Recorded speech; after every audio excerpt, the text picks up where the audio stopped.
Je suis Hugues Sibyl, je suis le président du labo de l'ESS qui vous accueille ce soir et qui va vous présenter un travail que vous avez sans doute pu avoir à l'entrée, qui est un travail que nous considérons comme extrêmement important parmi les travaux que le labo a fait. Je vous dis tout de suite, c'est un travail qui est open source, comme tout ce qu'on fait, c'est-à-dire qu'on fait ça, mais saisissez-vous-en, quoi. Faites-en quelque chose, utilisez-le, utilisez-nous, faites-le circuler, organisez des débats. Nous, on n'est pas avec des copyrights, hein, on est vraiment là pour que ça serve le plus possible. Donc, c'est une première chose que je vous dis. Alors, le sujet, c'est la transition juste.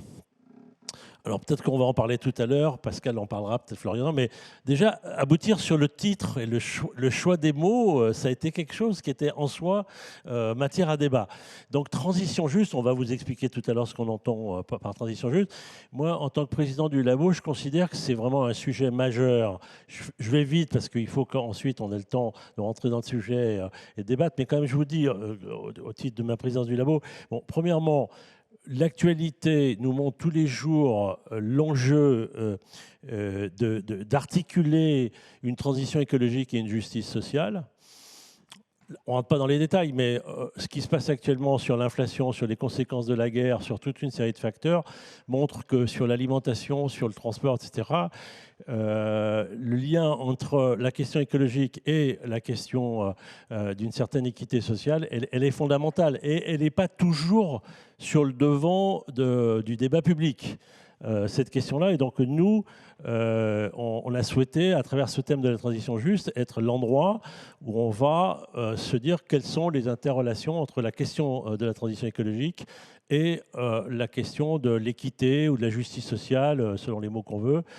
Comment on s'assure qu'il y a une cohérence entre les deux. Et je disais à Pascal, moi par exemple, j'ai une inquiétude croissante sur les questions de l'eau en France.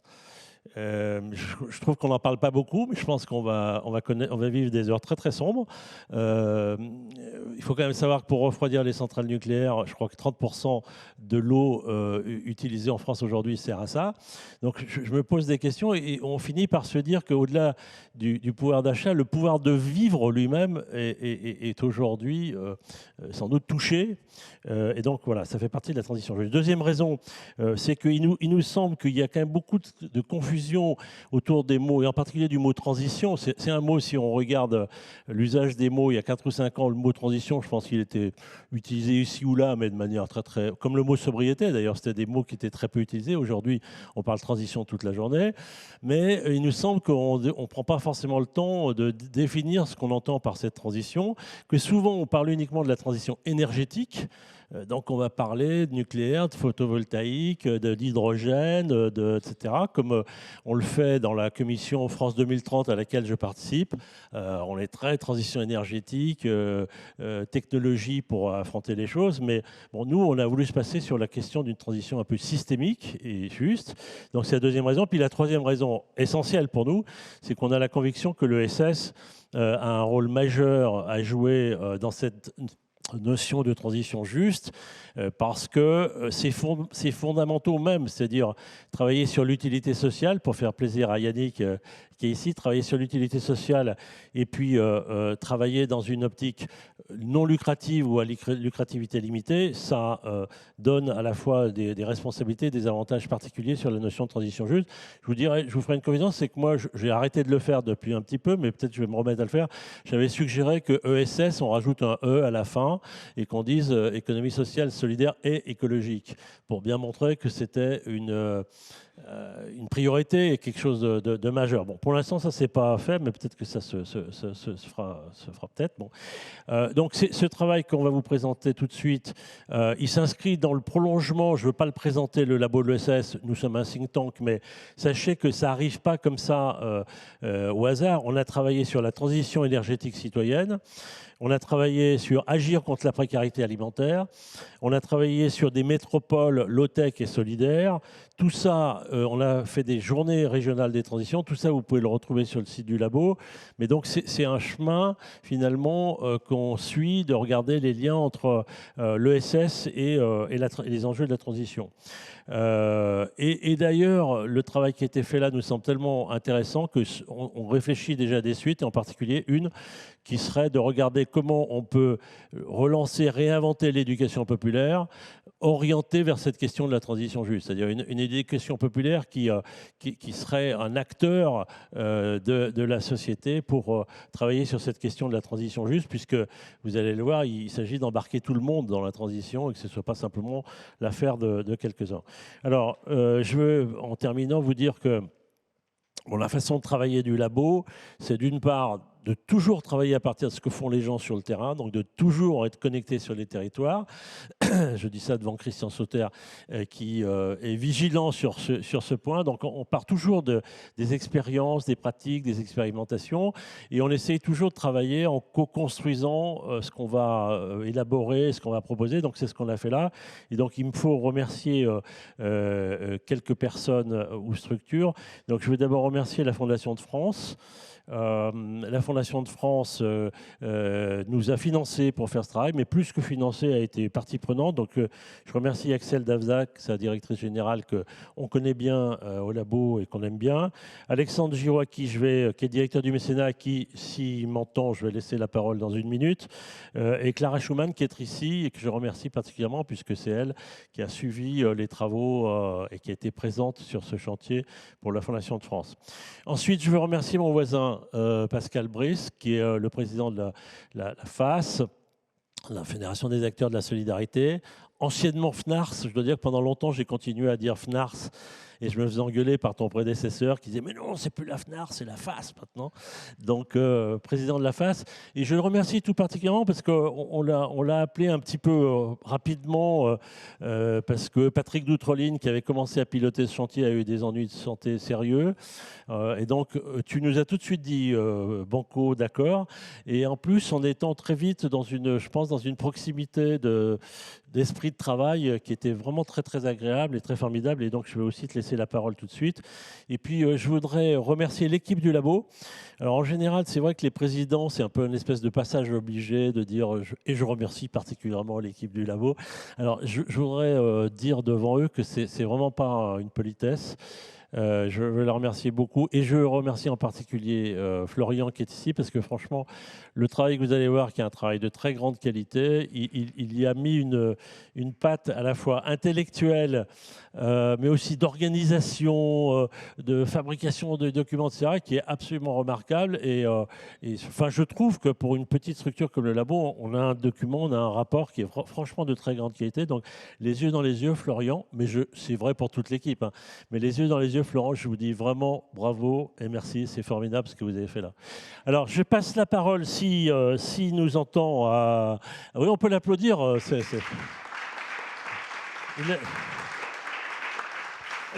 n'ai même pas encore parlé. Il vaut mieux se faire applaudir avant d'avoir parlé, Florian. Donc, je vais passer la parole à Alexandre Giraud s'il m'entend, si c'est bon, s'il peut la prendre. Bonsoir à toutes et à tous et merci pour ces propos. Alors, excusez-moi, je suis malheureusement à distance, que j'étais en déplacement aujourd'hui en Belgique, mais j'aurais été ravi d'être parmi vous. Et je voulais vous dire quelques mots finalement sur l'origine du partenariat et sur l'intérêt qu'on avait à la Fondation de France au sujet de la transition écologique et juste. Et je pense que, Hugues, je vais vous peut-être paraphraser, parce que je pense que les préoccupations sont très convergentes à nos niveaux. C'est vrai qu'au cours des dernières années, l'enjeu de l'articulation entre la transition écologique et la lutte contre la précarité, et qui est une articulation qui est assez complexe, s'est vraiment fait ressentir. Et 4 ans finalement après la crise des Gilets jaunes, où est ressorti l'antagonisme fin du monde, fin du mois, on se rend compte qu'il est 4 ans après toujours très présent. Et que les questions de fragmentation de la société sont croissantes, et évidemment l'urgence environnementale qui qui est face à nous et qui est plus présente jour après jour. Donc, dans ce contexte, à la Fondation de France, on a décidé d'étudier comment on pouvait accompagner ce qu'on appelle maintenant une transition écologique juste et solidaire, sachant qu'évidemment, cette transition, elle peut se faire qu'en changeant les modes de vie et de production, et qu'elle nécessite d'impliquer tout le monde, toutes les populations autour du sujet. Et cela, on s'est appliqué, nous, autour des principes qu'on a au niveau de notre organisation, qui sont la dignité et la participation de toutes et tous autour du sujet, le dialogue et la co-construction entre les différents acteurs concernés par le sujet. Donc dans ce cadre, on a eu un intérêt qui a été particulier quand même sur le champ de l'économie sociale et solidaire, parce que c'était, selon notre analyse, là où des nouveaux modèles apparaissaient et qui pouvaient constituer des solutions à la fois pour permettre cette transition écologique, mais aussi pour faire en sorte que personne ne soit laissé de côté dans ce mouvement. Finalement, c'est une préoccupation qui remonte assez loin à la Fondation de France, que des années 70, on est intervenu dans le domaine de l'ESS, notamment à travers d'un programme qui était sur le thème de l'emploi. Et on a soutenu, par exemple, l'insertion par l'activité économique ou le développement de nouveaux modèles d'activité comme les ressourceries, les recycleries et les tiers-lieux. Et actuellement, on s'appuie beaucoup sur cette expérience dans le cadre du travail qu'on fait autour de la transition juste. Voilà. Et finalement, dans ce cadre-là, le partenariat avec le labo de l'ESS, qui est l'acteur de référence au niveau de l'économie sociale et solidaire, nous paraissait évident pour la réalisation d'un projet qui portait sur le sujet de la transition juste, pour non seulement d'un côté outiller les acteurs, mais aussi les accompagner pour s'emparer de cette problématique. Et je pense que la question d'open source et de libre diffusion est particulièrement fondamentale à ce titre-là. Voilà. Donc je ne serai pas plus long, mais on est très heureux aujourd'hui de pouvoir. C'est très bien. Voilà.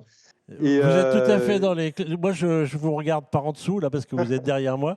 Mais c'est parfait. Vous êtes tout à fait dans le tempo. Et on va essayer d'avancer, mais je pense que tout à l'heure, si vous voulez, vous pouvez revenir pour intervenir. Donc, merci beaucoup. Et merci franchement à la Fondation de France d'avoir cru en ce projet. Donc, Pascal, j'ai dit tout à l'heure que tu présidais la FAS.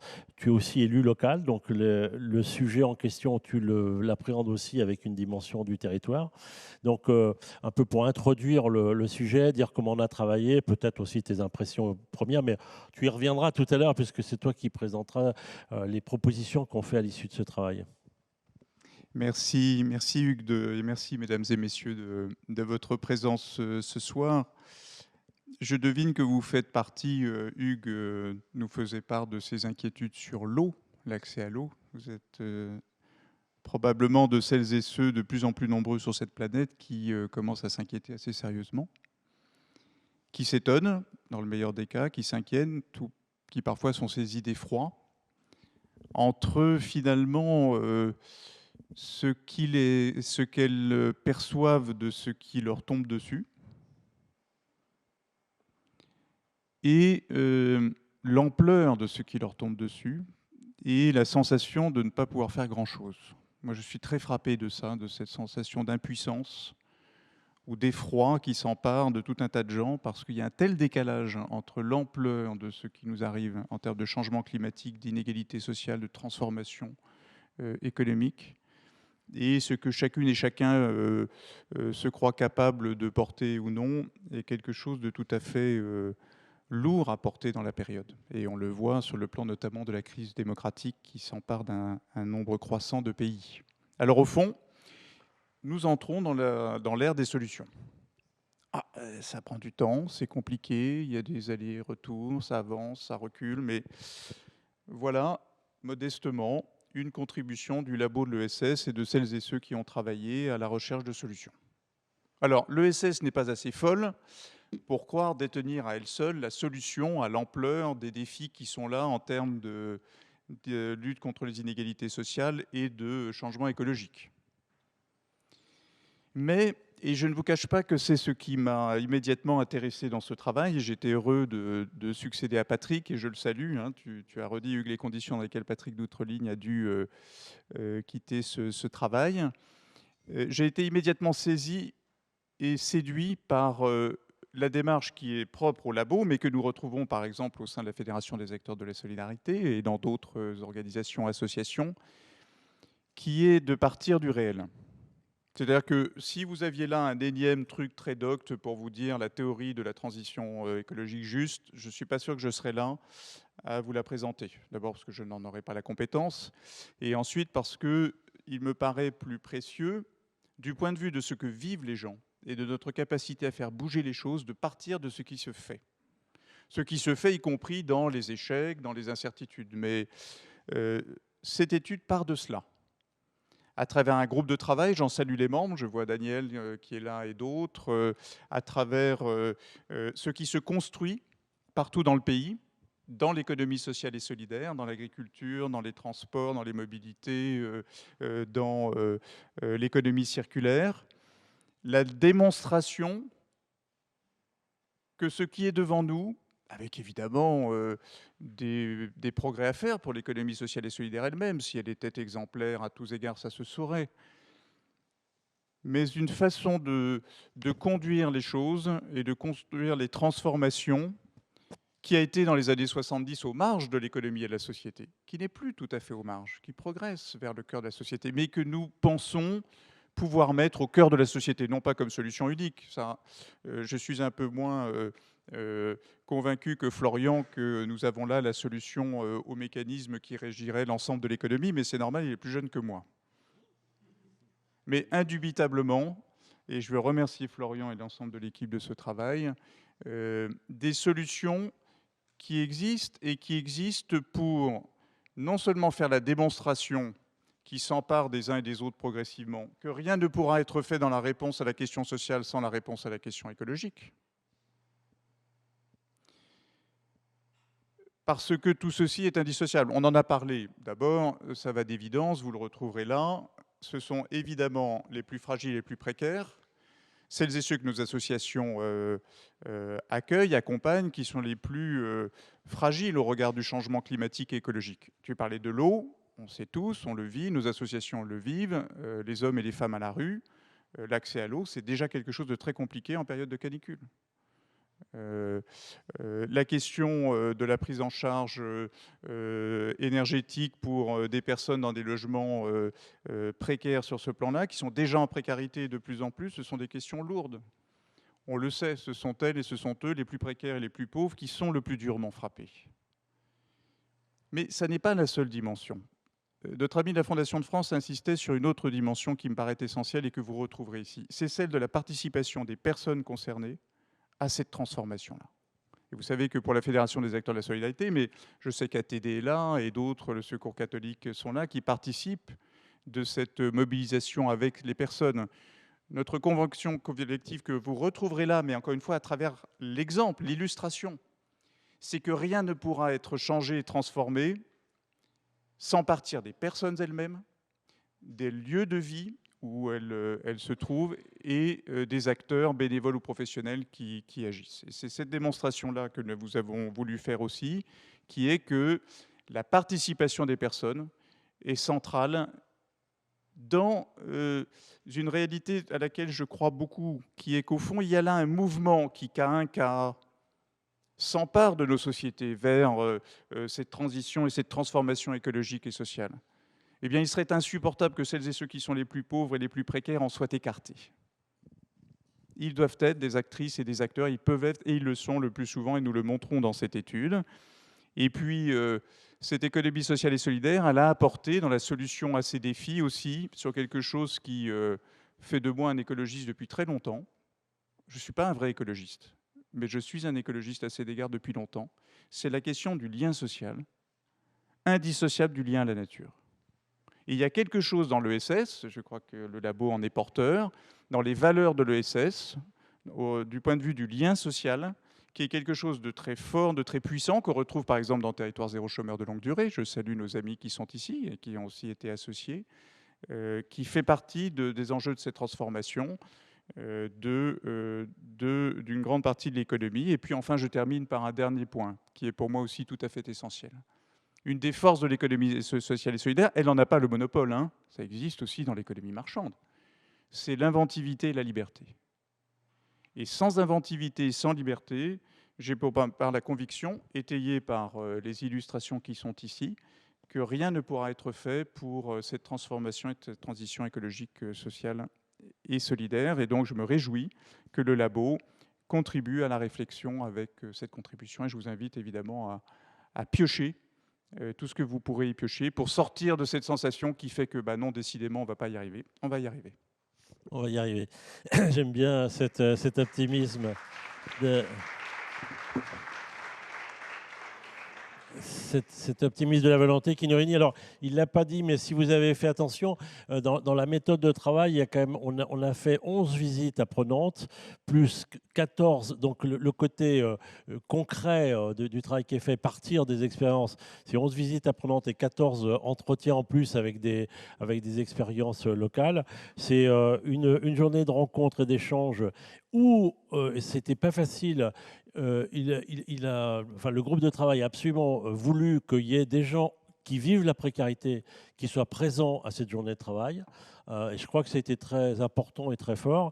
Et puis, je remercie à nouveau, il y en a une partie qui est là, donc les gens qui ont travaillé ensemble pour élaborer la synthèse de tout ça. Alors, on va travailler de manière assez simple, c'est-à-dire que Florian va commencer par donner quelques éléments de repères, y compris ensuite de définition, de quoi parle-t-on. On aura une table ronde avec quatre personnes qui viendront donner la dimension, partir du terrain.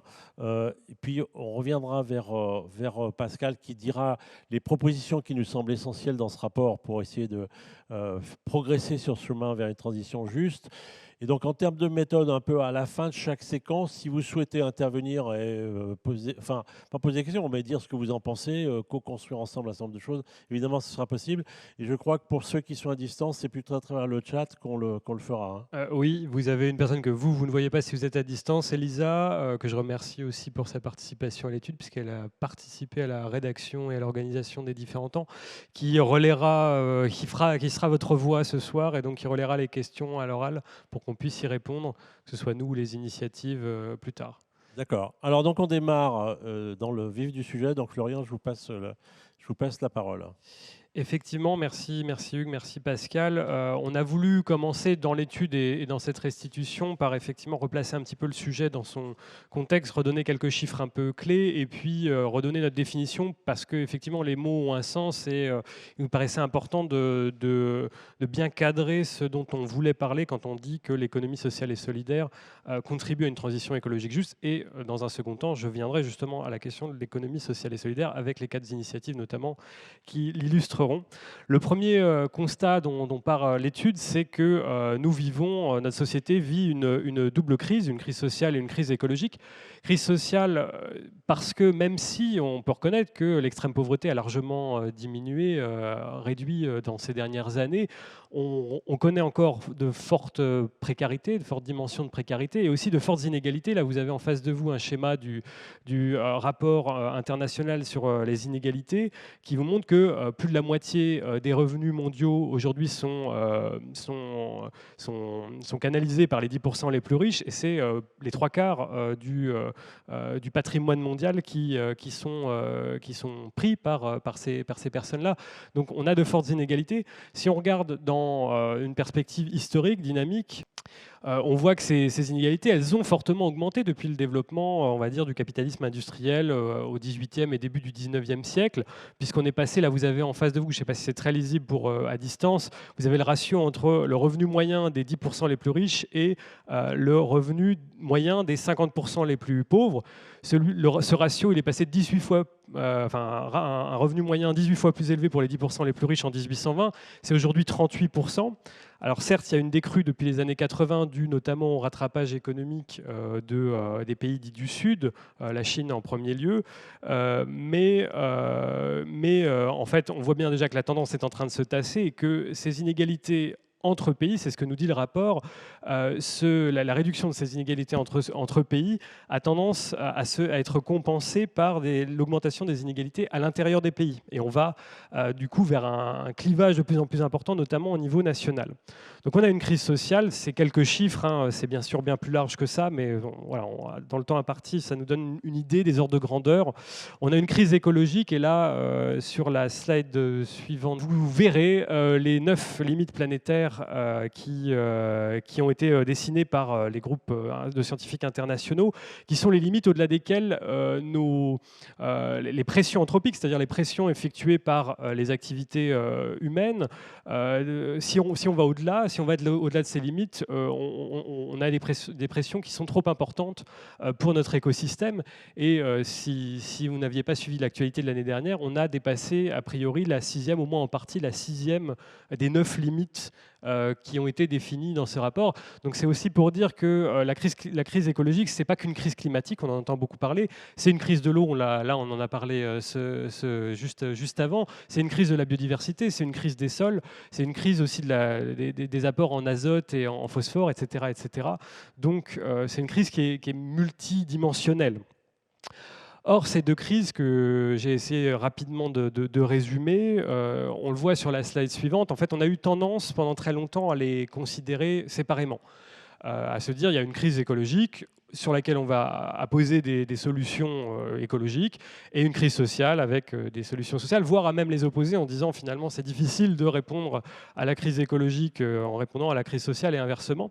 Or, ce que nous apprennent les recherches sur les inégalités environnementales, c'est qu'en fait ces deux crises sont liées parce qu'elles se renforcent mutuellement. Là, vous avez un tableau qui est adapté des travaux d'Éloi Laurent, un économiste français qui travaille sur ces questions, où vous avez en vertical les inégalités d'impact sur les personnes et des personnes, je reviendrai sur ce que ça veut dire, et l'environnement et les politiques publiques, parce que ce que nous montre Éloi Laurent, c'est qu'il faut s'intéresser bien sûr aux impacts du climat, des changements, des perturbations écologiques, mais aussi de la façon dont nous allons réagir en termes de politique publique, d'action économique.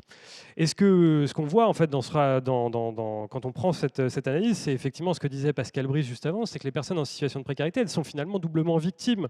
C'est-à-dire que non seulement ce sont elles qui contribuent le moins aux problématiques. On sait aujourd'hui que environ la moitié des émissions carbone globales sont la responsabilité de seulement 10% de la population, qui correspond assez logiquement à la fraction la plus riche faite de notre société. Donc voilà, si on prend en termes d'émissions carbone moyenne, par exemple, les 1% les plus riches émettent 77,5 tonnes de CO2 par an en moyenne. Pour les 50% les plus pauvres en France, c'est 5. Sachant qu'on doit converger, je ne fais pas de quiz, mais vers 2 d'ici 2050 pour atteindre nos objectifs. Donc on voit que le chemin est long, mais le chemin est long pour certains notamment. Donc les personnes en situation de précarité contribuent moins au problème. Elles contribuent aussi moins, là c'est la slide, enfin le carré en bas à droite, elles contribuent moins aussi à la solution. Elles ont moins la capacité, parce qu'elles sont écartées, de participer au cercle de pouvoir, aux décisions, ou même à la consultation, dont on sait que les mécanismes de consultation aujourd'hui amènent en fait dans les cercles de consultation des personnes qui ne sont pas issues de la précarité. Et de l'autre côté, si on se tourne vers la gauche du schéma, on voit que non seulement elles contribuent moins au problème et à ses solutions, mais en plus ce sont elles qui en subissent le plus les conséquences, que ce soit du point de vue des dérèglements eux-mêmes ou des politiques publiques qui sont prises pour essayer d'atténuer ou de s'adapter à ces enjeux-là. Et effectivement, la question des gilets jaunes qui était évoquée par Alexandre en introduction nous montre bien que si une politique publique n'est pas pensée de façon juste, eh bien, elle pèse plus lourdement sur les personnes qui sont moins en capacité de s'y adapter. Donc ces crises, elles sont liées, elles se renforcent mutuellement, mais ce qu'on voit, c'est qu'elles sont aussi liées par au moins une cause. Alors bien sûr, je ne cherche pas à être idéaliste ou à être simpliste, mais on a un problème avec notre modèle économique. Notre crise écologique et crise sociale, c'est aussi une crise de notre modèle économique qui est quand même dominé par le principe de maximisation du profit, d'accumulation du capital, ce qui amène avec lui à la fois du productivisme, on produit plus pour générer plus de profit, et donc on pousse à plus de consommation à travers tous les moyens qu'on sait sur le marketing, la publicité, l'obsolescence programmée notamment. Et donc on généralise l'abondance, mais pas complètement, puisqu'on l'a vu, cette abondance, elle n'est pas la même pour tout le monde, et elle profite à certains plus qu'à d'autres. Et puis ce système, il a tendance aussi à assimiler la richesse à la seule valeur marchande. Finalement, ce qui ne vaut, c'est que ce qui peut produire du profit économique. Or, d'une part, ça a tendance à sous-estimer les autres bienfaits que nous apportent les composantes de notre environnement, les ressources naturelles, mais aussi les activités, c'est là où c'est lié, les activités sociales elles-mêmes. On sait qu'aujourd'hui, la crise Covid l'a montré, les activités qui sont considérées comme non rentables sont celles sur lesquelles on investit le moins possible parce qu'elles ne sont pas considérées comme rentables. Donc voilà pour le constat. C'est un constat qui nous amène à proposer un contre-modèle finalement. Ce contre-modèle, si on peut passer à la slide suivante, on a essayé de le définir ensemble, donc avec le groupe de travail, avec les personnes qui ont participé. Vous en voyez là une rapide définition schématique, je ne vais pas m'attarder dessus, vous la retrouverez dans l'étude. Je vais plutôt aller assez rapidement, puisqu'on a pris un petit peu de retard, plutôt sur la définition de la transition juste, mais simplement pour vous dire qu'on souhaitait, avant de définir la transition, le chemin, définir ensemble là où on allait, et vous retrouverez les adjectifs et le développement de ces adjectifs dans le rapport. Donc pour nous, la définition que vous attendiez tous et toutes, j'espère, la transition écologique juste désigne une transformation qui est radicale et démocratique de notre société, qui vise à assurer la soutenabilité écologique de cette dernière, ainsi qu'une réponse digne et suffisante aux besoins de toutes et de tous et l'émancipation de chacun et de chacune. Simplement pour s'arrêter sur quelques termes qui nous paraissaient importants, la transformation démocratique, ça nous paraissait important parce que la crise écologique, comme d'autres crises avant celle-ci, elle peut amener une tendance autoritaire ou technocratique à se dire on va décider par en haut avec ceux qui savent, quels qu'ils soient, ce qui est bon pour le reste de la population. Bien sûr, on a besoin d'experts politiques, d'experts scientifiques, d'experts économiques, mais la conviction profonde du labo et du groupe de travail, c'était que la transition écologique, pour qu'elle soit juste, ça doit être un projet de société. Et qui dit projet de société veut dire un projet politique dans lequel, comme on l'a dit en introduction, chacun et chacune doit avoir sa parole écoutée et prise en compte. Et puis peut-être simplement pour insister sur la fin de la définition, pour nous le côté juste de la transition écologique, c'est pas simplement le fait qu'on garantisse à toutes et à tous la réponse à leurs besoins, c'est nécessaire, aujourd'hui c'est pas le cas, on le sait, mais c'est aussi de permettre une émancipation, c'est-à-dire permettre aux personnes que ce soit un projet où les personnes puissent développer leur autonomie, leur pouvoir d'agir, leur liberté, et avec ça on s'inscrit dans la continuité des travaux d'Amartya Sen notamment, qui disait que finalement la justice sociale, c'est pas simplement avoir des droits et c'est pas simplement avoir des biens premiers dont le revenu qui nous permettent de bien vivre, c'est aussi pouvoir transformer cela effectivement en de la liberté en fait. Et donc voilà, on s'inscrit dans cette continuité. Merci Florian. On peut prendre... oui, on a le droit de l'applaudir.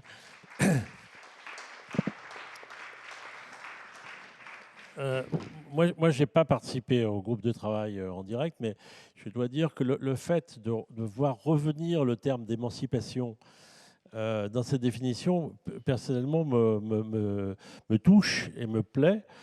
Je pense que ça fait partie de la tradition de l'économie sociale et solidaire, cette idée que cette économie doit émanciper les personnes.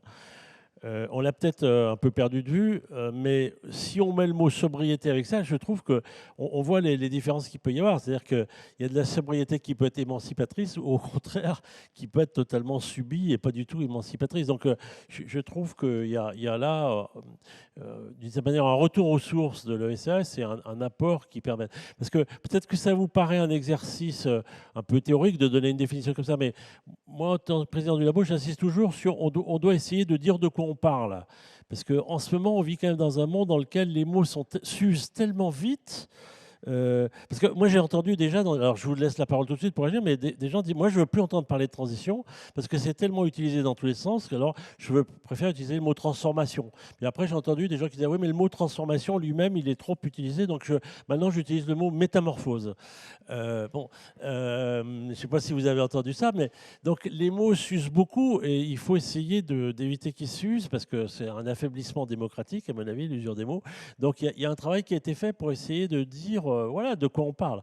Alors, on peut prendre 5-6 minutes pour avoir des réactions. Après, on va venir sur l'ESS par rapport à ces généralités, et puis notamment avec des exemples de gens de l'ESS qui sont impliqués dans la transition juste. Mais déjà, en première réaction, qu'est-ce que vous avez envie de dire sur le sujet, sur la méthode, sur ce qui a été dit depuis tout à l'heure? Donc là, on n'accède pas éventuellement... Non, d'accord, ok. On peut partir de la salle, peut-être. Est-ce que vous avez envie d'emblée de dire, est-ce que le sujet vous paraît avoir comment dire, une consistance particulière aujourd'hui, plus forte? Est-ce qu'il y a des étapes nouvelles à franchir sur ce sujet? Philippe.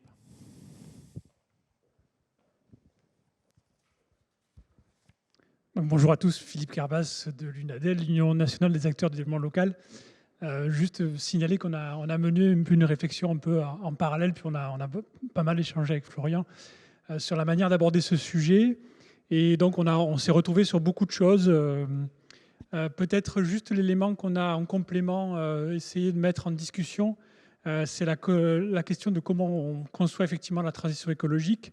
Et la question de l'écologie populaire, il y a certains chercheurs qui commencent à essayer de nommer cette idée.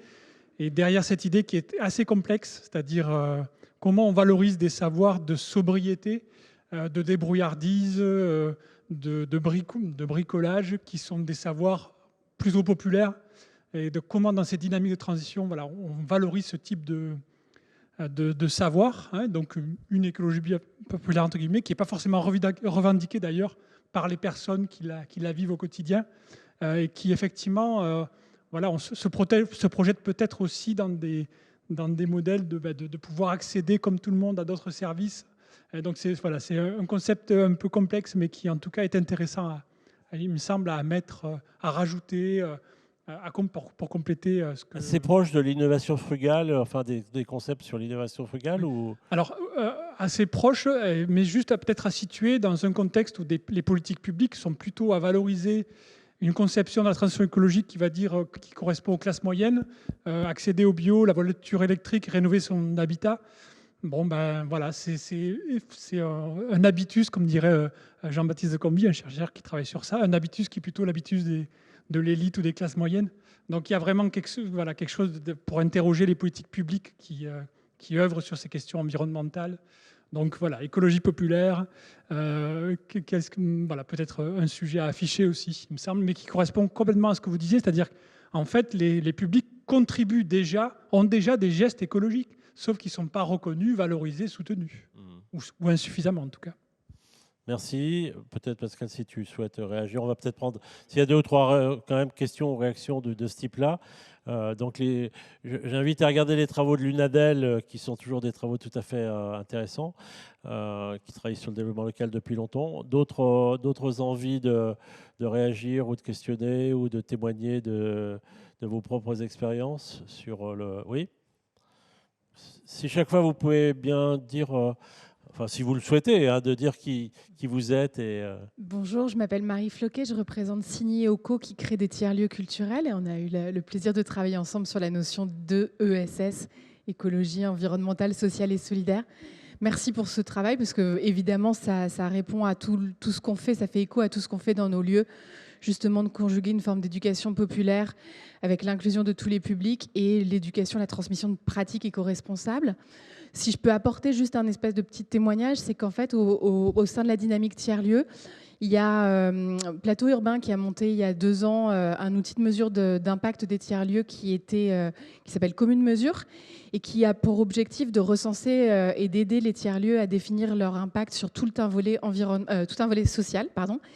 Et en fait, on a poussé pour 2023, le développement d'un volet environnemental, puisque l'un sans l'autre n'est pas possible. Et donc, même à ce niveau-là, du coup, c'est une démarche qui fait écho à toute une dynamique en cours dans les tiers-lieux. Donc voilà, je le porte à votre connaissance. Très bien, tout à fait intéressant. Est-ce qu'en attendant qu'une autre main se lève... du chat. Oui. Emmanuel Saillard qui demande la formation du futur citoyen pour relever les défis dont on parle. Vous paraît-elle une nécessité vous paraît-elle nécessiter une transformation des programmes scolaires? Oui, alors, ce programme, j'ai dit tout à l'heure en introduction qu'on commence à... On n'a pas fini ce travail-là, mais une façon de le prolonger pour nous sera d'essayer de regarder les jonctions entre éducation populaire et transition. De façon à ce que... Parce que l'éducation populaire, je pense que la France a une tradition, c'est une force et un patrimoine qui est tout à fait important. Enfin, moi, de ma génération qui a compté beaucoup. Alors, quelquefois, on a l'impression que l'éducation populaire, en fait, c'est un peu justement l'éducation nationale, c'est-à-dire qu'il y a les sachants et puis ceux à qui on apprend ce qu'il faut penser. En fait, ce qui est intéressant dans l'éducation populaire, c'est que c'est un endroit où les gens débattent, échangent, se contredisent, apprennent les uns des autres. Et cette démarche-là nous semble tout à fait intéressante par rapport à la notion de transition juste. Maintenant, il y a une question plus spécifique qui est l'éducation nationale, pour savoir comment est-ce qu'elle agit ou pas sur ce sujet-là. Ça, c'est peut-être une question en soi. Moi, je ne sais pas forcément y répondre. À mon avis, oui, elle a un rôle à jouer, l'éducation nationale, que ce soit au niveau des savoirs, parce que, mine de rien, des savoirs théoriques, ou pas si théoriques que ça, des ordres de grandeur à connaître, je pense, pour mieux se représenter ce que ça veut dire une crise écologique, une crise sociale, et donc ce qu'on peut apporter. Mais c'est aussi par le faire. Enfin, si on s'intéresse à l'éducation populaire, c'est aussi parce que, justement, l'éducation populaire, son pari, souvent, c'est de faire de l'éducation par le faire, par l'action.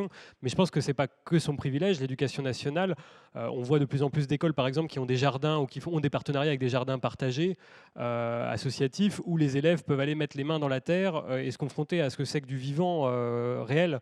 Et je pense que ça, c'est un début d'éducation à l'écologie concrète. Mais enfin, la question est pertinente. On regardera bien dans le chat un peu les questions que j'ai posées. Pascal, tu souhaitais... Moi, je trouve que les interventions montrent une nouvelle fois que les moyens d'agir sont là, déjà, dans cette foultitude d'initiatives qui existent et de façons de faire. Sur l'éducation nationale, et c'est là où je crois que l'on voit que ce qui est devant nous relève vraiment d'une transition et d'une transformation extrêmement profonde. Je pense qu'au-delà des programmes scolaires, ce qui est en jeu, c'est ce qu'est l'école, sur le plan du rapport au savoir, au type de savoir. Ça renvoie à ce que vous disiez sur l'écologie populaire, que je trouve extrêmement intéressant, et sur la manière dont l'école s'organise autour d'enjeux de citoyenneté qui intègrent ces questions d'égalité sociale et de transformation écologique. Et je voudrais ajouter un dernier point. Pour moi, je crois que ça transparaît dans ce travail, transition écologique, transition sociale. L'élément clé dans tout cela, c'est aussi la question démocratique.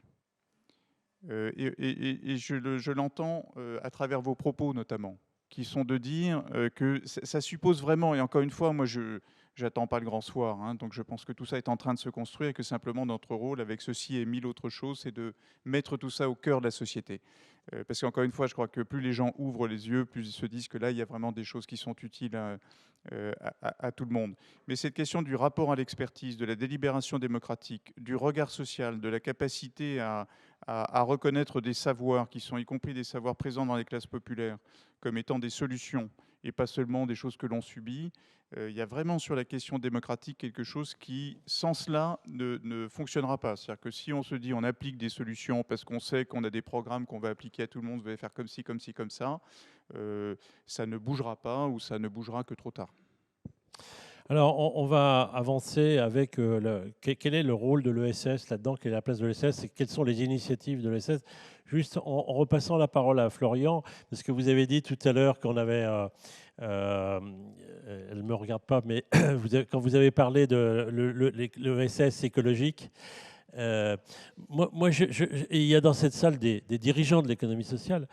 Je m'adresse aussi à eux. Je pense que il y a eu des réticences quand on a dit ESS et écologique. Parce qu'il y a aussi des approches qui est de dire, mais l'économie sociale et solidaire, elle est écologique d'une certaine manière par la nature de sa philosophie, de ses statuts, de son rapport au profit, etc. Mais c'est vrai. Sinon, je ne serais pas là pour, au bout de tant d'années, y croire. Mais ça ne suffit pas. C'est-à-dire qu'on a aussi, je pense, à re-questionner notre rapport à un certain nombre de choses. Bon, certains d'entre vous le savent, mais on a fait un livre, mon fils et moi, sur l'économie sociale, où il m'est pas mal rentré dans le chou. Et en gros, en disant, c'est vachement bien ce que vous avez fait sur le plan social, ta génération. J'ai suivi ça quand j'étais petit, les réunions à la maison et tout. Mais sur le plan écologique, votre bilan, il est quand même pas formidable. Et réinterrogez-vous, par exemple, sur votre rapport de l'économie sociale au marché. Le rapport au profit, bon, ça, vous l'avez largement géré, enfin, ce rapport au profit, mais le rapport au marché, qu'est-ce qu'on vend, à qui, pourquoi, avec quelle utilité, etc. Donc, en passant la parole à Florian, je pense que, et c'est ce qui nous intéresse au labo de l'ESS, c'est pas de se dire l'ESS, c'est la vertu pour la transition juste et comment on va embarquer les autres. C'est aussi que nous-mêmes, on se réinterroge, que vous nous réinterrogiez, que les gens qui sont dans des registres différents discutent avec nous pour regarder comment on trouve un chemin de transition juste, mais en ne prétendant pas qu'on a une espèce de vérité révélée sur le sujet. Enfin, c'est pour ça que c'est vraiment de la co-construction et c'est vraiment en partant de ce que les gens inventent sur le terrain, en avançant, en reculant, avec des difficultés, etc., qu'on peut essayer de construire. Donc, Florian, je reviens vers vous. Et donc là, on rentre dans le rôle de l'ESS dans cette transition juste. Et puis, on aura les invités qui vont venir nous témoigner. Merci. Vous avez finalement un peu résumé déjà cette première slide, qui était de dire effectivement l'ESS, elle n'est pas exempte de progrès à faire, de réinterrogation profonde de ce à quoi elle sert, de comment elle fonctionne, mais elle a quand même des atouts certains, notamment vis-à-vis de ce que j'ai un peu dressé rapidement au départ sur les modèles économiques. On voit qu'on a une crise économique, et donc l'économie sociale et solidaire, parce qu'elle a un modèle économique qui sert d'abord une utilité sociale, qui limite la lucrativité, c'est-à-dire qui permet que si on dégage des bénéfices, c'est avant tout pour le réinvestir dans le projet social et donc dans l'utilité qu'on génère, et parce qu'elle propose une gouvernance démocratique au sein de l'entreprise, elle a déjà un modèle qui lui permet de limiter, on va dire, les tendances excessives qu'on peut retrouver dans l'économie, même si elle n'est pas une panacée.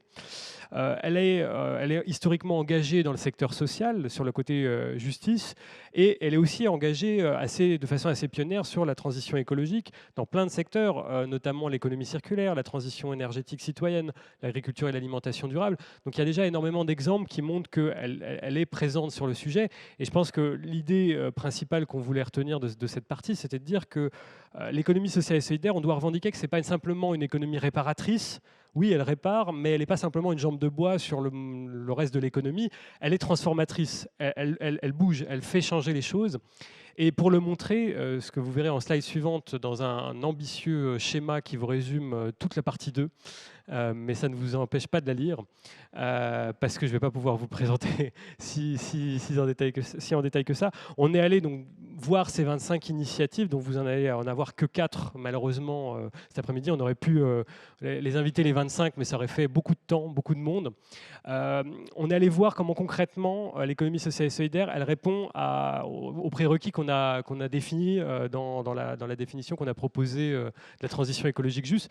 D'une part, sur la réponse aux besoins, pour voir comment, sur chacun des 7 besoins que vous voyez à l'écran, donc se nourrir, se loger, s'équiper, se cultiver, se divertir, être en bonne santé, travailler et s'engager et se déplacer, comment elle répond concrètement à ces besoins de façon digne et durable.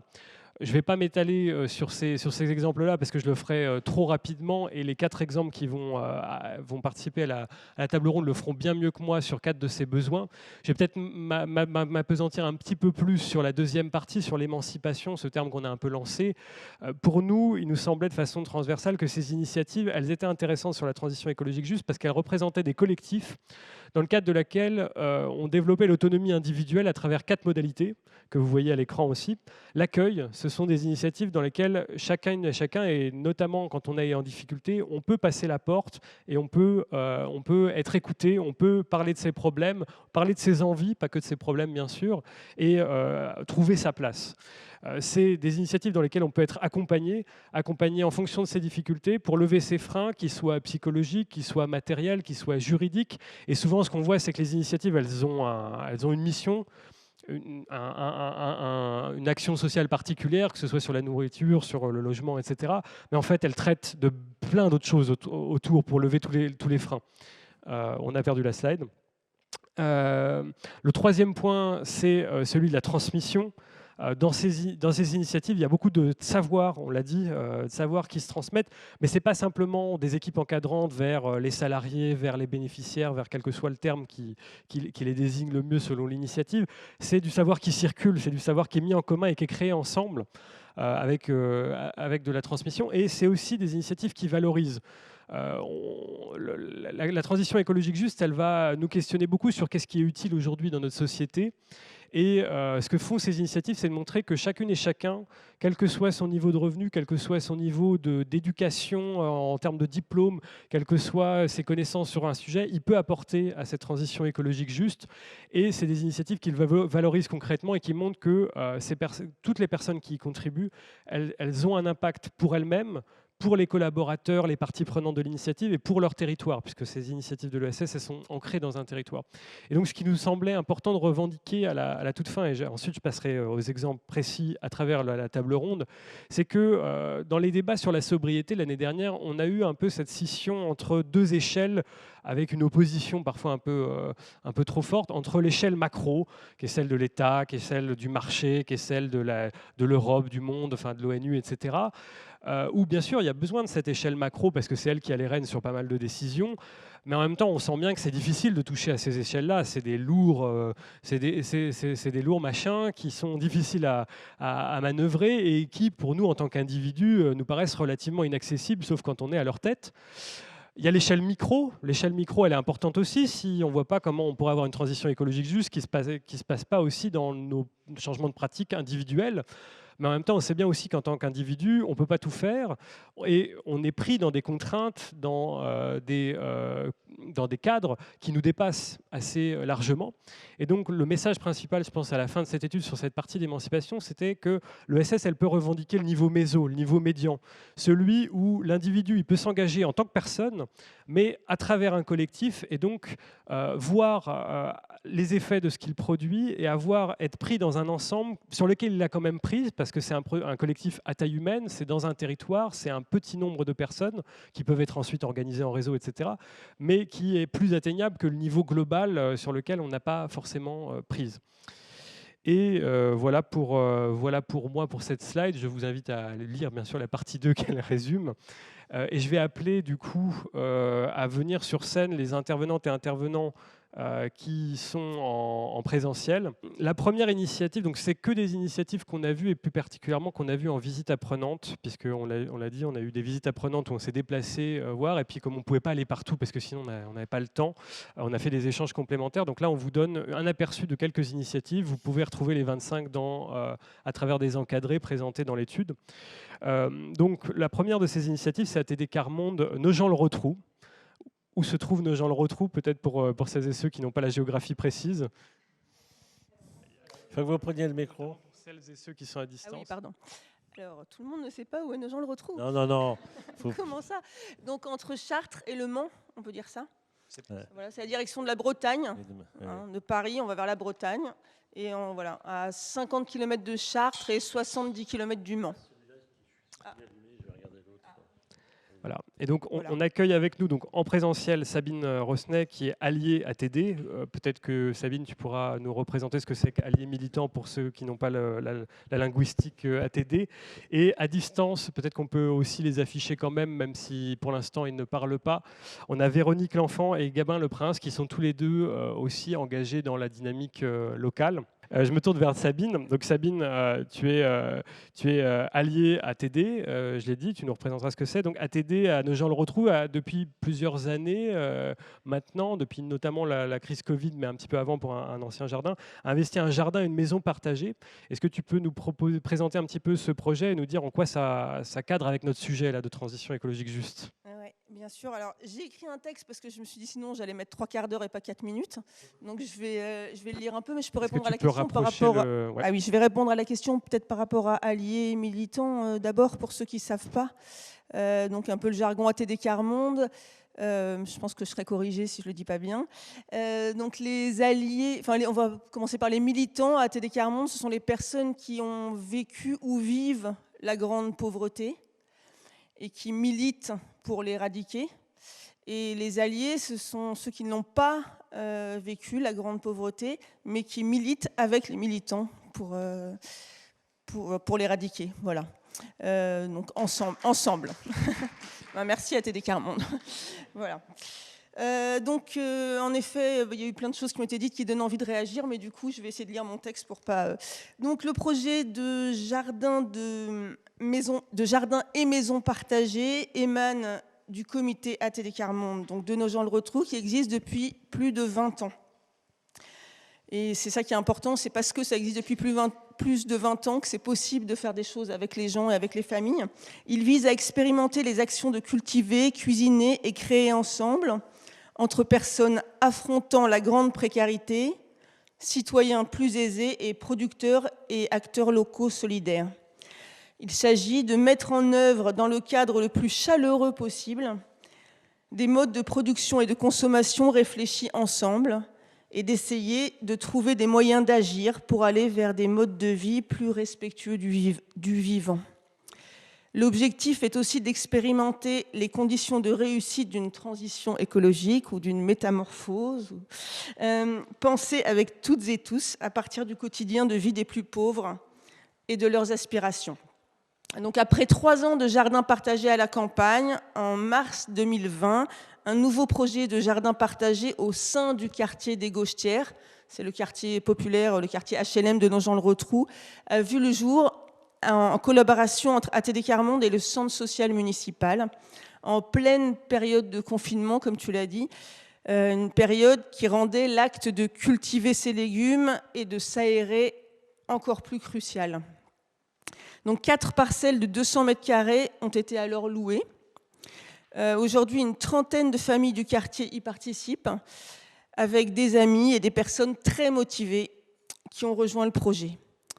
Avec ce projet de jardin, nous défendons donc l'accès à l'alimentation saine comme un droit fondamental, mais aussi nous nous attachons à utiliser des moyens adaptés au développement durable, en cultivant sans motorisation, en amendant la terre avec des broyats végétaux, des feuilles fournies par les jardins municipaux et du fumier de cheval fourni par une écurie locale, en n'utilisant pas de produits chimiques, en sensibilisant à un usage raisonné de l'eau et aussi en se formant sur le compostage, les purins, les plantes aromatiques, etc.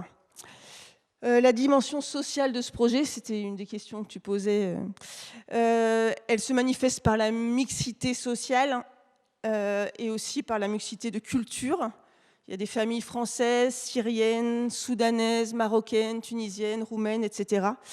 Et de genre, mais avec une majorité de femmes cependant.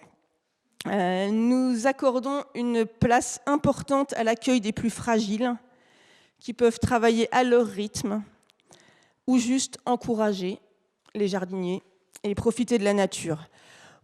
Outre son aspect nourricier, le jardin est un lieu de détente et de rencontre qui contribue au bien-être. Il permet aussi aux enfants de courir, jouer, se défouler. Il y a parfois des ateliers, des spectacles. Voilà pour le jardin. Peu de temps, c'est pas fini, parce que peu de temps après la naissance de ce projet de jardin, le comité ATD Quart Monde a obtenu la mise à disposition d'une grande maison proche du jardin, avec une grande cuisine qui est devenue la maison partagée, où ATD a maintenant son lieu de réunion et un espace pour tous ses projets d'action culturelle ou autres. La maison partagée agrandit les appartements des habitants du quartier. C'est une maison ouverte à tous et tous, où la réflexion autour de l'alimentation saine et l'écologie se fait naturellement autour de la table ou sur les tapis, pendant de réguliers repas partagés, préparés ensemble, avec entre autres les légumes du jardin. Une maison où on peut aussi bricoler, coudre, faire du théâtre, de la poésie, lire des livres et aussi ne rien faire. Où sans inscription, sans distinction d'âge, de milieu ou de culture, on peut se réunir, apprendre le français, discuter, débattre, faire de la peinture, regarder des films. Où se déploie aussi un projet très important pour nous autour des soins solidaires. Et dans la continuité du projet Jardin, on y réfléchit avec des partenaires, producteurs locaux et autres, à défendre une alimentation saine et joyeuse pour toutes et tous. Et de cette réflexion est né un projet de petit marché solidaire, avec les invendus du magasin de producteurs bio et locaux de Nogent. Donc, je ne sais pas si ça avait déjà commencé quand vous êtes venus. Le petit marché solidaire. Voilà, alors je vous raconte juste. Le cercle est vertueux, on récupère les invendus, on les vend à prix libre aux familles du quartier et aux habitués de la maison. Et avec la cagnotte, on rachète au même magasin, ce qui nous permet de faire des grands repas bio et locaux ouverts à tous les jeudis, sans dépenser un sou et en participant à faire vivre les petits producteurs bio et locaux de chez nous. Et la réflexion continue actuellement pour développer ce petit marché solidaire et tenter d'aider ceux qui le souhaitent à se passer de l'aide alimentaire. Je m'arrête là parce que sinon je vais me faire engueuler.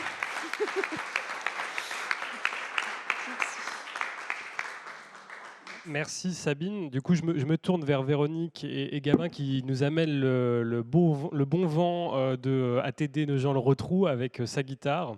Et Joseph derrière aussi, que je salue, puisque sa tête dépasse.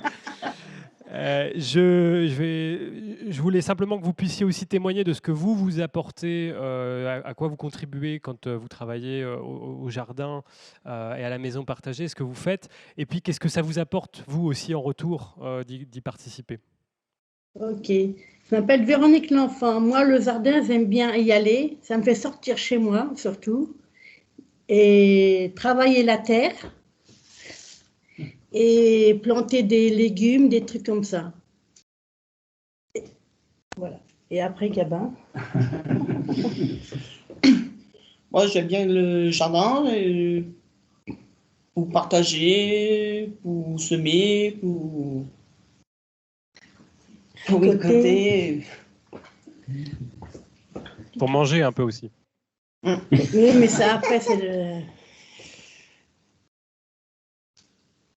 Oh, pour travailler. Moi, j'aime bien ramasser les légumes parce que c'est à peu près bio. C'est pas comme dans les magasins, on ne sait pas où on les trouve. J'aime bien faire la cuisine. J'ai appris la cuisine ici, à la maison partagée. Bon, aussi, j'ai appris à faire des bons plats. Aussi pour consommer des légumes de qualité et qu'on ne pourrait pas se payer autrement. La maison partagée nous permet de faire des repas ensemble avec les jardiniers et aussi avec les autres habitants du quartier. On fait des ateliers de cuisine, ça nous permet de découvrir de nouvelles recettes. On passe de bons moments, c'est important pour le moral, ça met de bonne humeur. Et moi, à la maison partagée, j'ai appris à cuire des légumes. Avant, je ne savais pas le faire. Parce qu'on peut les applaudir. C'est très dur à parler. Nous, juste pour la petite anecdote, la visite à ATD, c'était la première. Et donc, comme d'habitude, on prend contact avec quelqu'un. Donc là, on avait Claudine au bout du fil. Et la semaine avançait vers le moment d'ATD. On lui avait dit si on peut avoir un peu les parties prenantes, les partenaires, les gens qui sont là, etc. Et elle m'envoyait des mails à peu près presque tous les jours pour me dire « Ah, mais il y a lui qui vient, il y a lui qui vient ». Et on s'est retrouvés avec une tablée. Donc voilà, si vous voulez bien manger et rigoler, allez à ATD Nogent-le-Rotrou, je vous le conseille. Du coup, je vais me tourner vers la deuxième initiative. Je vous laisse garder vos questions et vos réflexions. On aura un temps où on va les entendre. Le chat, vous pouvez déjà les écrire parce qu'Elisa les note bien sagement tout au long des échanges. La deuxième initiative, c'est celle de Territoire Zéro Chômeur de longue durée à Pipriac-Saint-Ganton. Et plus particulièrement le BE-TZA. Donc le BE, qu'est-ce que c'est? C'est une entreprise à but d'emploi. C'est les entreprises qui sont au cœur des dispositifs d'expérimentation de territoire zéro chômeur. On a avec nous, à distance, Serge Maric, qui est directeur de cette BE, et Noëlla Garcia, qui est aussi salariée depuis le début. Donc vous les voyez bien. Donc Serge, d'abord, je me tourne vers vous. Donc vous êtes directeur de cette BE qui, du coup, a pour objectif de salarier les personnes qui sont éloignées de l'emploi du territoire, qui sont volontaires, et du coup de créer des activités qui permettent de mettre au travail, dans le sens positif du terme, ces personnes qui le souhaitent. Et donc, est-ce que vous pouvez nous présenter un petit peu ce que c'est que cette BE, les activités que vous y développez et comment vous, ça résonne cet enjeu de transition écologique juste avec ce que vous faites au quotidien? Merci Florian, bonsoir à tout le monde. Situé, donc Pipriac-Saint-Ganton est proche de Paris, puisqu'on est entre Redon et Rennes. De dire effectivement qu'on fait partie, nous, le territoire de Pipriac-Saint-Ganton fait partie des 10 premiers territoires expérimentaux qui sont donc partis en 2017, au 1er janvier 2017, ouverture de l'entreprise à but d'emploi TZA. Voilà, donc pour nous, ça représente aujourd'hui 72 salariés en contrat à durée indéterminée, 140 contrats qui ont été signés depuis 2017, 31 activités utiles au territoire de Pipriac et Saint-Ganton, 6 sites de travail, 2 ministres du Travail qui sont venus nous voir, 2 ex-ministres du Travail qui sont venus nous voir, 2 ex-ministres non du Travail mais qui sont venus nous voir, et 50% de notre activité aujourd'hui essentiellement sur les activités de recyclage, de transition éco et tout ce qui est lié aussi à des activités environnementales. Je ne vais pas prendre beaucoup de temps, je vais juste vous dire que effectivement, très vite, on a vu que dans les travaux utiles, les travaux qui n'étaient pas forcément repérés ou repérés mais pas forcément exécutés, on avait, nous, l'entreprise à but d'emploi, on avait une place et on devait devenir vite un acteur, notamment sur les questions environnementales ou les questions, dans ce qu'on appelle plus généralement la question des déchets, alors sans être une entreprise de déchets qui les traite, mais surtout d'être dans le tri, le démantèlement et toutes ces questions-là. Donc aujourd'hui, je vais vous en citer quelques-unes. On n'a pas réinventé des métiers, on a été chercher des nouveaux métiers, ce qu'on appelle les métiers de niche, chez nous, et qui sont en fait des métiers d'avant, qui n'existaient pas avant que l'industrialisation massive se passe. On est allé chercher des métiers tels que le tri des métaux, donc en séparant les alliages. On a une recyclerie aujourd'hui, une recyclerie de plus de 800 mètres carrés. Donc, on va valoriser tout ce qui est objet de seconde main. On fait du démantèlement de menuiserie, donc tout ce qui est huisserie. On fait séparer les verres, du PVC, du bois pour éviter que ça parte bêtement à l'enfouissement. On va traiter le ramassage des dépôts sauvages pour la collectivité. On va faire de la collecte de carton et de papier dans les entreprises. On va faire de la réparation de vélos pour permettre à des personnes, du coup, à moindre coût, de pouvoir réparer leur vélo.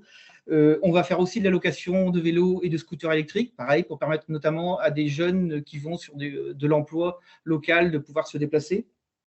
On va séparer des jantes et des roues, ce qui va nous permettre effectivement d'avoir un traitement du pneu qui est bien plus intéressant et moins onéreux, puisque le fer, on le revend, la jante, on va le revendre en métaux ferreux. On va créer du mobilier en palette. Donc, du coup, en récupérant la palette perdue, donc la palette qui était destinée aussi à partir en déchetterie. Et on fait de la collecte d'invendus alimentaires. Voilà. Je ne vais pas citer mes 30 et quelques activités. C'est de dire que cette expérimentation, elle permet en fait de redécouvrir des nouveaux métiers, de monter les salariés en compétence sur ces nouveaux métiers et d'être vraiment un acteur essentiel sur un territoire. Non pas que pour la création d'emplois supplémentaires, mais aussi pour des activités supplémentaires et qui sont largement attendues et entendues. Donc, on a vraiment un rôle à jouer. Je fais juste une petite aparté, c'est qu'aujourd'hui, avec tout ce qui se met en place au niveau des REP, donc qui est en gros la possibilité, enfin la transparence au niveau des déchets, que ce soit des vêtements, que ce soit des menuiseries, des jouets. Nous sommes aussi partie prenante sur notre territoire, sur l'ensemble des REP qui sont mises en place aujourd'hui avec les différents éco-organismes. Voilà, Serge, bonsoir, c'est Hugues Sibyl. Est-ce que je peux vous poser une question? Oui, moi, je ne sais pas si je vais vous répondre, mais… si, c'est sûr.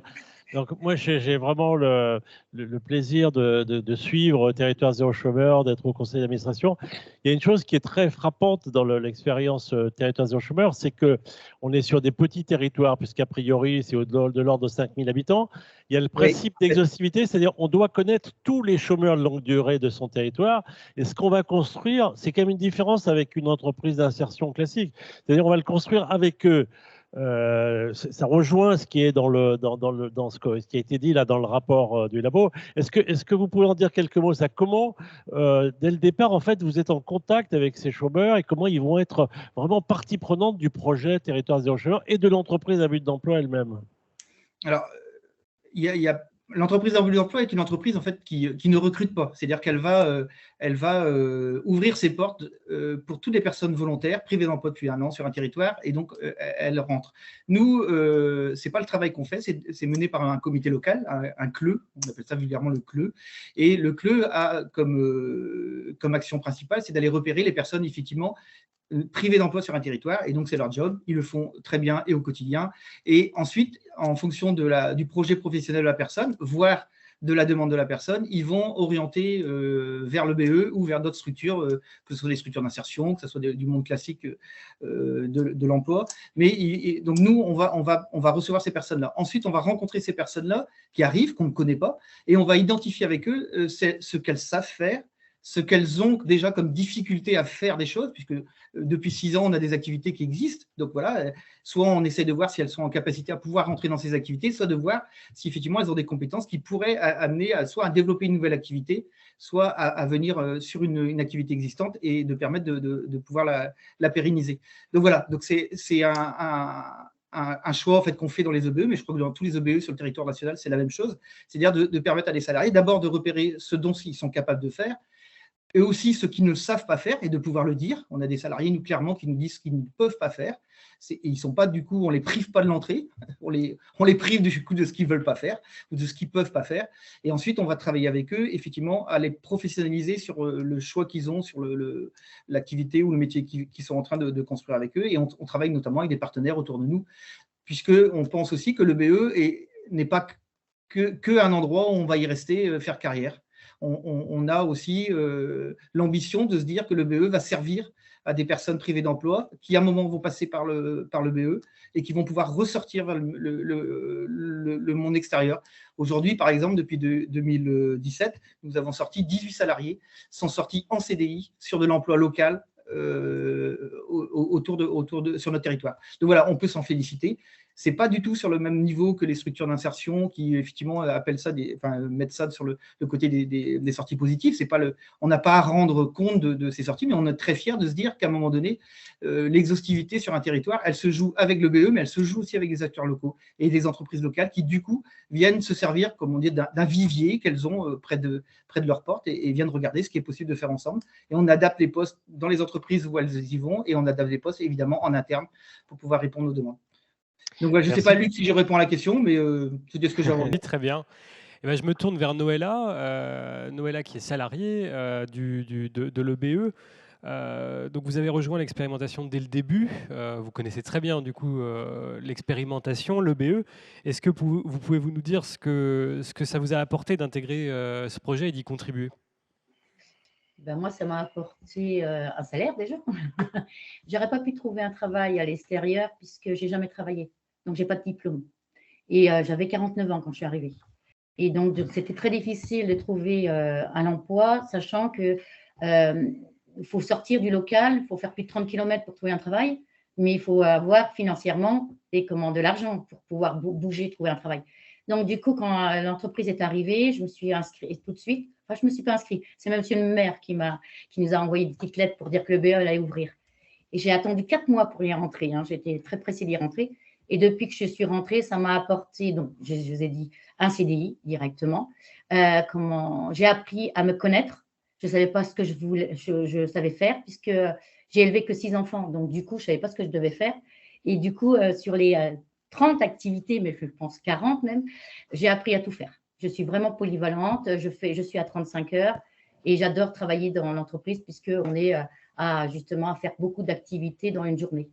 Donc, ça m'a apporté l'indépendance, la sécurité, et je suis dans mon territoire, ça veut dire que je suis à 800 mètres du bout du travail. Donc, je peux aller à pied si je veux. En financièrement, c'est bien. Merci beaucoup. On vous applaudit également. Merci. J'espère que vous l'entendez. En tout cas, dans la salle, on l'entend bien. Vous restez avec nous au cas où il y a des questions après. Et je me tourne vers les compagnons bâtisseurs. Et en l'occurrence Betty Algret, du coup, qui va représenter toute seule l'initiative. Est-ce qu'il est bien allumé? Ouais. Je crois. Donc, je vais vous donner la lourde tâche de présenter un petit peu ce que c'est que les compagnons bâtisseurs Île-de-France, les publics avec lesquels vous travaillez et ce que vous faites concrètement. Très bien. Bonjour à toutes et à tous. Du coup, je suis Betty Algret, donc je suis animatrice habitat au sein des compagnons bâtisseurs Île-de-France sur les ateliers de quartier de l'Île-Saint-Denis et de Bobigny, en Seine-Saint-Denis. Donc pour présenter les compagnons bâtisseurs, donc nous, on est une association régionale qui sommes rattachés à un mouvement national des compagnons bâtisseurs qui, lui, existe depuis plus de 60 ans.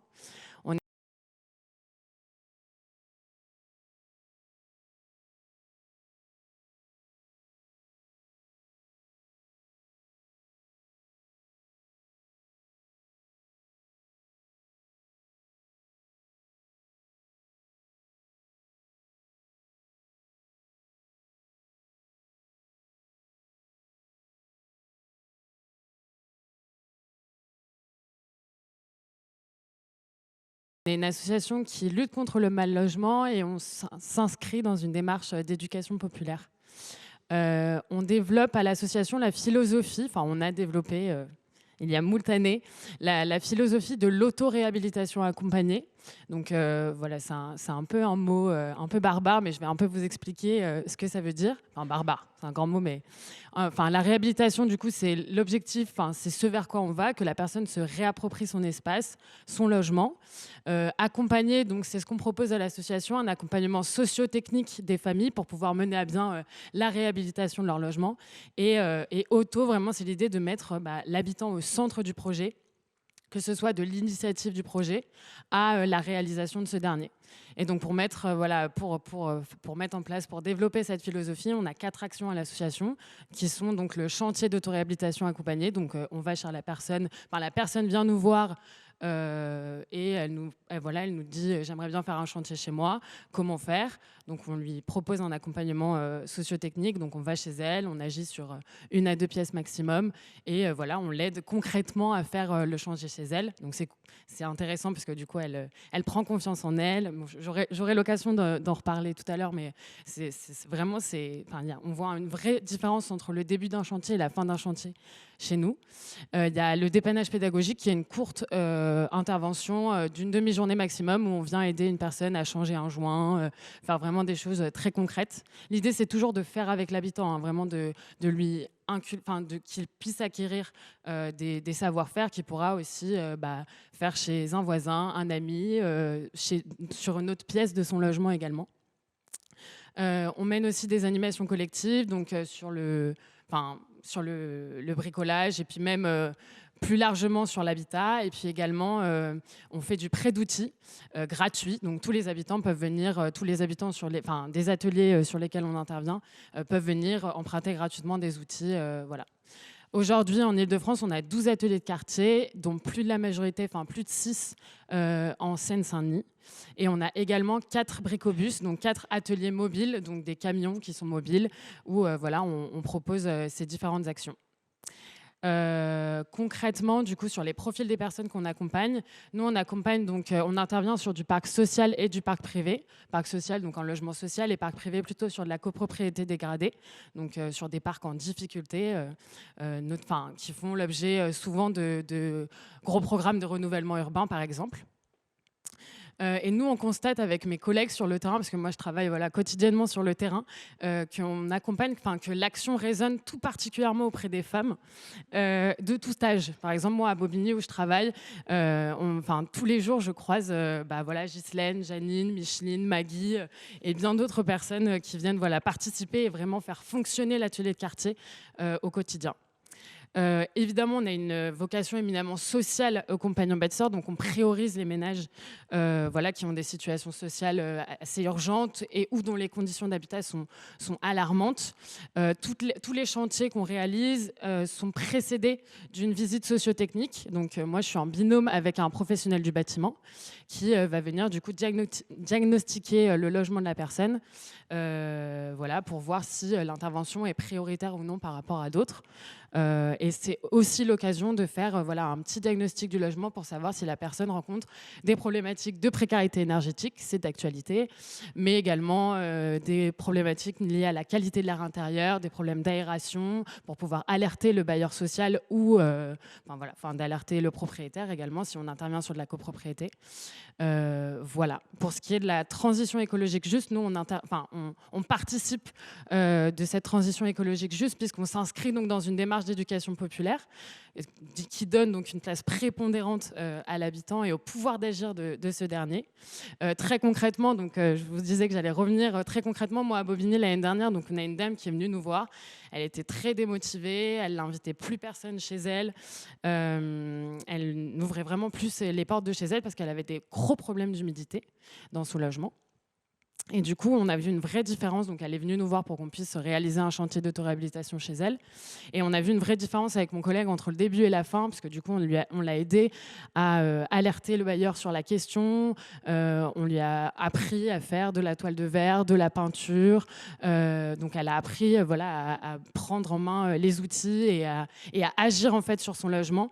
Et du coup, ça lui a redonné beaucoup, pas mal confiance en elle. Mais ça, c'est quelque chose qu'on retrouve, par exemple, dans Territoire zéro chômeur. Oui, oui, Sur un tout autre à fait. sujet, là, c'est sur le Sur le logement, la logement, tout à réhabilitation, fait, mais tout à fait. sur l'emploi, le travail dans Ouais. Territoire zéro chômeur, on voit bien aussi comment les gens, en quelques mois, quelques semaines, retrouvent cette idée d'émancipation. Je ne sais pas si c'est la bonne, mais de retrouver de l'autonomie, en fait, Ça. de la confiance, etc. quoi. Tout à fait. Il y a une question.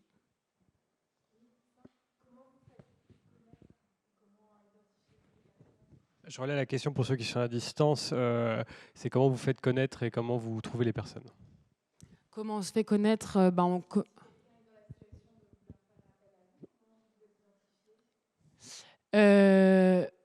En fait, ils viennent souvent nous voir. Enfin, on est souvent connus par bouche à oreille. Après, nous, là, la Bobigny, en l'occurrence, ça fait 6 ans qu'on est sur le territoire. Donc, par bouche à oreille, les gens nous connaissent. Donc, ils viennent nous voir à l'atelier, etc., etc. Donc, les agents de proximité, on se repose aussi beaucoup sur les acteurs locaux, type bailleurs, villes, départements, qui nous aussi orientent des ménages.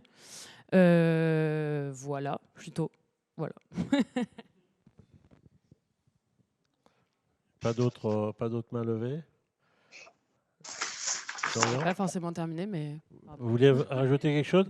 Allez-y. Non, mais c'était pour évoquer aussi le fait qu'on travaille beaucoup sur le réemploi et je pense que c'est bien lié à l'objet de l'étude. Donc, je trouvais que c'était un peu intéressant d'évoquer juste les petites choses concrètes qu'on fait au quotidien. Mais nous, du coup, à l'atelier de Bobigny, encore une fois, on travaille sur la question du réemploi et sur le logement, en fait, on a créé une petite économie circulaire à une échelle vraiment ultra locale, donc à l'échelle de quelques immeubles en fait en centre-ville de Bobigny. On a créé un petit WhatsApp où les gens peuvent mettre qu'ils disposent d'une table chez eux, une chaise, un lave-linge, de l'électroménager et ça crée du lien social entre les gens sous le prétexte d'aller chercher du coup un lave-linge chez Madame Intel, Madame voilà. Et du coup ils créent du lien, ils se rencontrent, ils ont la possibilité de discuter voilà et de se rencontrer. Et voilà. On peut applaudir Betty aussi comme on l'a fait pour les autres.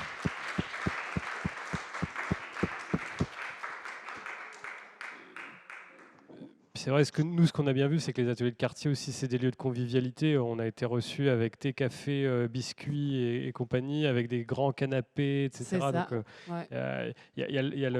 c'est comme pour toutes, les actions ne sont pas qu'un prétexte parce qu'elles produisent vraiment des choses, mais il y a aussi le faire ensemble, se retrouver et parfois aussi lâcher prise avec l'action elle-même pour juste en discuter. Être ensemble, ouais, complètement.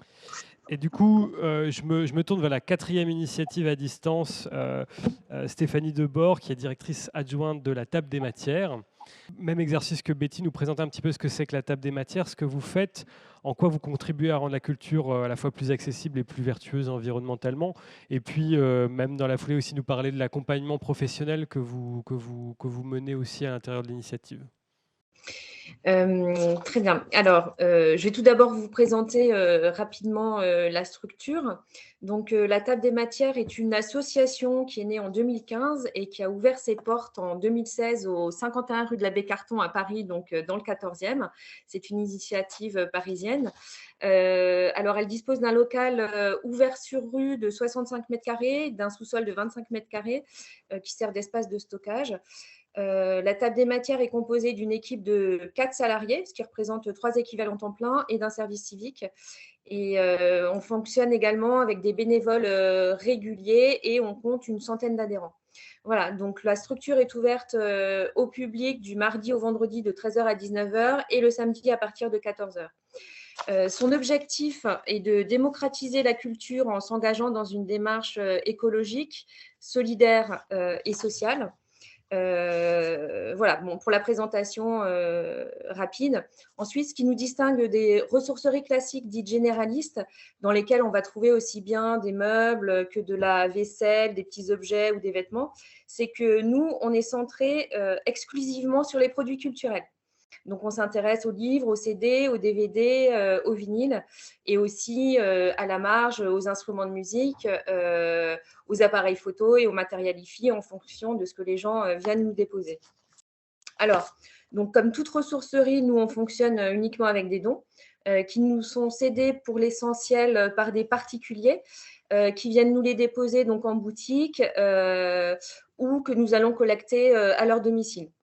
Alors, ensuite, on trie donc les dons que l'on reçoit, on les tarifie, on les range en rayons par département. Sciences humaines, littérature générale, jeunesse, BD, beaux livres, etc. Tout rayon qu'on peut retrouver dans une librairie classique, afin de les remettre donc en circulation à prix réduit pour les habitants. Alors, nous avons installé des caisses en terrasse où vont se retrouver des livres à 1 €, 2 €, 3 € et des CD et DVD à 1 €. En boutique, les livres de poche sont autour de 3 €. Les grands formats en littérature générale en bon état sont au tiers du prix du livre neuf, parfois plus, parfois moins, en fonction de leur état et de leur rareté. Alors, pour répondre à la question, donc notre fonctionnement, il est vertueux pour l'environnement, parce que en mettant en circulation des produits de seconde main, on permet aux habitants qui achètent ou qui donnent d'ailleurs, de réduire bien sûr leur impact carbone. Alors ensuite, au niveau de la gestion des stocks, pour les livres que l'on ne conserve pas en boutique, nous avons noué des partenariats avec 2 entités différentes d'Emmaüs. Amistock, pour qui nous collectons par ailleurs tous les 15 jours les vêtements, petits objets et petits électroménagers, et Label Emmaüs, la plateforme donc de vente en ligne d'Emmaüs, pour les livres qui sont en bon état et qui disposent de code barre. Alors, on estime à peu près le volume annuel collecté à environ 60 tonnes. Ensuite, donc, outre les petits prix qui sont proposés en boutique pour rendre la culture accessible au plus grand nombre, on développe également, notamment en direction des écoles du quartier, des ateliers de sensibilisation au réemploi et à la lecture. Par exemple, en partenariat avec le REP François Villon, la cité scolaire François Villon, la table des matières a accueilli au mois de janvier des CP et des CE1 de 5 écoles du quartier prioritaire de la ville. Donc, après une sensibilisation au réemploi, au lieu culturel, à la lecture, chaque élève a pu choisir un livre à partir duquel il va devoir réaliser une chronique littéraire qui sera ensuite enregistrée sur la radio de la cité scolaire. Dans un deuxième temps, les enfants vont revenir à la table des matières avec leurs livres sur lesquels seront apposés des cartels et des QR codes qui vont renvoyer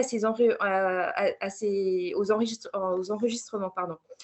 Voilà, donc en retour, chaque élève va recevoir un livre, pourra repartir chez lui avec. Et fort de cette expérience qui est valorisante pour eux, ils pourront ensuite revenir à la ressourcerie, pourquoi pas accompagnés de leur famille, se faisant sortir de leur quartier et oser pousser les portes d'un lieu culturel, oui, parce que ça peut faire peur. Voilà. Après, en direction des habitants, on propose également des ateliers en soirée. On a un club lecture, un atelier d'écriture, de conversation espagnole, de génologie, sophrologie, des ateliers d'échecs. Et on propose également des événements culturels en soirée. Donc, ça peut être des projections, des lectures, des rencontres avec des auteurs, tout type de projet, en fait. On a pu recevoir Jean Rouault, Frédéric Worms, Denis Lavant, qui est venu nous faire une lecture d'un auteur du quartier. Voilà, donc en fonction des gens qui viennent nous rencontrer, on organise des soirées qui sont ouvertes à tous, sans oublier, on met en place aussi un jeu concours pour faire remporter des places de théâtre gratuites qui nous sont cédées par le Théâtre 14, par exemple. Voilà pour répondre à la première de vos questions. Alors ensuite, vous me posiez la question aussi de l'accompagnement professionnel. Alors, l'association propose également un accompagnement professionnel à toute personne en recherche d'emploi, qu'elle soit au chômage de longue durée, en transition professionnelle, en questionnement, voire en burn-out. Accompagnement qui peut être assorti ou non d'un engagement comme bénévole à la table des matières. Donc, cet accompagnement, il est réalisé par 2 bénévoles expérimentés. Un premier entretien permet de comprendre les besoins et de cerner les attentes des futurs accompagnés.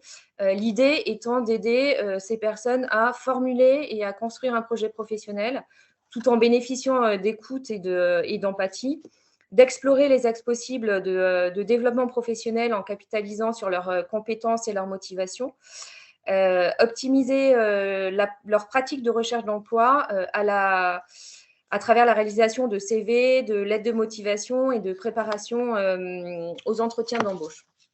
Voilà, donc le rythme de ces entretiens est fixé par les accompagnés et reflète les étapes de leur recherche. Alors, le premier bénéfice, non des moindres, c'est de permettre donc de rompre la solitude du chercheur d'emploi, raison pour laquelle d'ailleurs on propose pour ceux qui le souhaitent un engagement en tant que bénévole, ce qui permet de se sentir utile, de rythmer sa semaine et d'être en société, ce qui est important lorsque l'on se retrouve en situation de grande fragilité. Concernant le profil des personnes qui viennent nous voir, à notre grande surprise, ce sont souvent des trentenaires, plutôt diplômés, souvent en burn-out, qui cherchent à remettre du sens dans leur parcours professionnel. Voilà, donc à l'issue de leur accompagnement, certains vont déménager pour retourner dans leur région d'origine, d'autres vont suivre une formation pour concrétiser un projet de reconversion professionnelle, tandis que d'autres encore vont, dans une dynamique et une confiance retrouvée, aller vers une recherche d'emploi active dans leur domaine de compétences jusqu'à décrocher un contrat. Après, les personnes que nous accompagnons sont aussi parfois des personnes que nous avons reçues à l'occasion d'un stage de mise en situation professionnelle, de découverte d'un secteur d'activité via le dispositif de Pôle emploi. Voilà. Excusez-moi, on va peut-être, je ne sais pas si vous voulez ajouter, mais peut-être laisser la possibilité à la salle qui est ici, s'ils ont envie de poser des questions à l'ensemble des intervenants, parce que je vois l'heure qui tourne. Donc, peut-être si vous voulez ajouter quelque chose, faites-le, mais qu'il puisse y avoir aussi des échanges interactifs. Non, bah, je vous en prie, je laisse la place aux questions. C'est vrai, je vous ai un peu interrompu de manière sauvage là, mais parce que je regarde et je veux que la salle puisse réagir à ce qui a été entendu, soit re-questionner les exemples qui sont donnés là, soit discuter, enfin reposer des questions à Florian sur ce qui a été vu. Est-ce que vous voulez réagir Peut-être que pendant que les questions viennent, on peut applaudir pour qu'elle ne soit pas la seule pas applaudie, Stéphanie.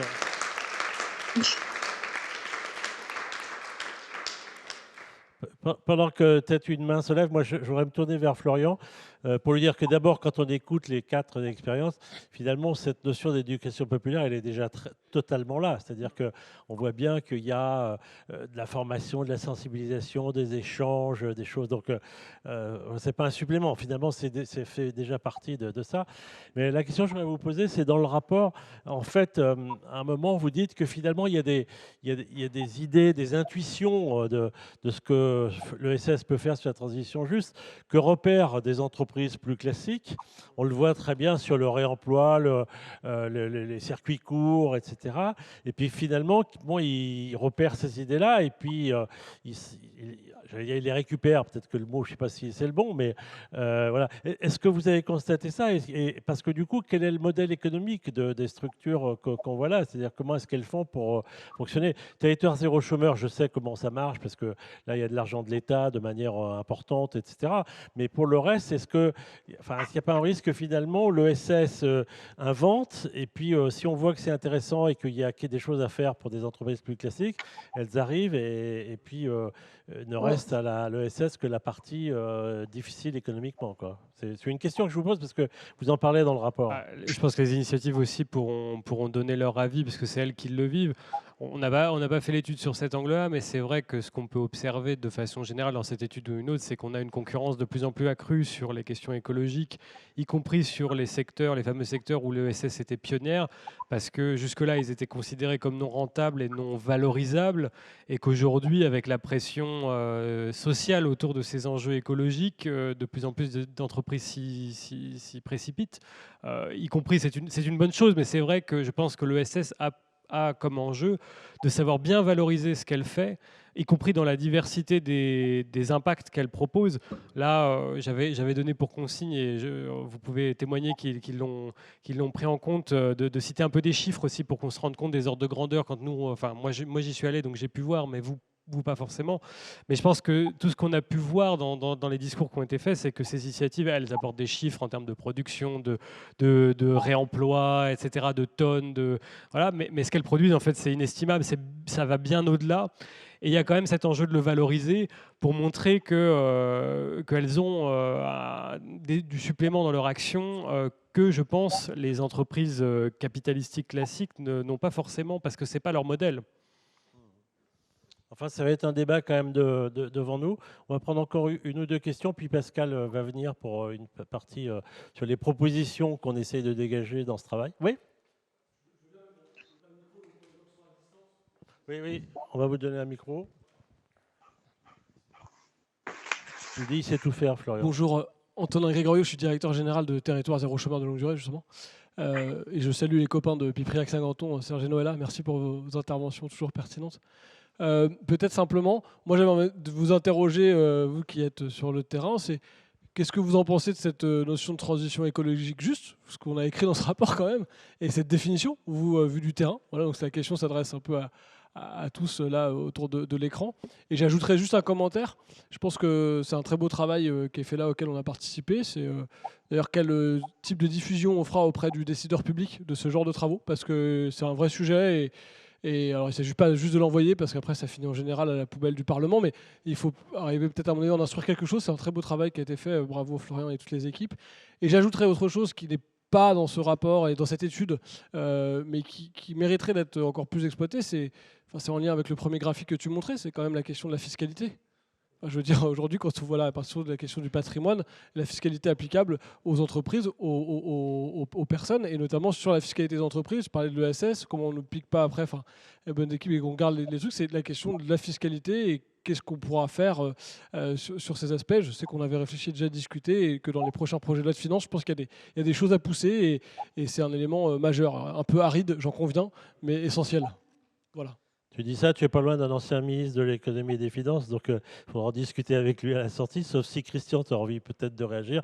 Mais la question vous est aussi posée à vous qui nous écoutez, les 4 expériences ou ici. Est-ce que vous avez envie de revenir sur vous, dans ce que vous faites, dans votre vécu quotidien, sur cette idée de transition juste? Ça vous paraît un truc abstrait, un peu de Parisiens qui inventent des mots, ou est-ce que ça résonne chez vous? Qu'est-ce que vous avez envie de dire là-dessus? On passe le tour? C'est-à-dire que la transition juste, elle paraît essentielle. Moi, il y a un aspect qui me semble fondamental, c'est l'aspect social, c'est faire société. Pour parler de la petite Lucam, de notre petite ressourcerie, en fait, on fait aussi du lien social.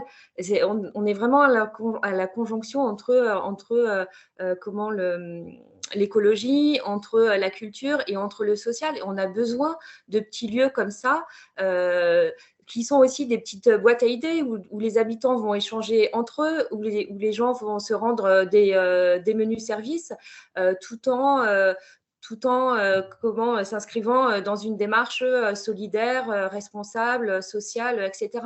Et par rapport au financement, c'est super important aussi. Nous, on est une petite association. C'est vrai qu'on est dépendant des subventions. On est reconnu, par exemple, espace de vie sociale par la CAF, et c'est super important pour nous. Mais c'est vrai que le modèle, il est parfois compliqué. Et je pense que les initiatives comme les nôtres ont besoin d'être soutenues, parce que l'autofinancement, il est quand même très difficile. Nous, on est autosuffisant à hauteur de 55% à peu près. Voilà.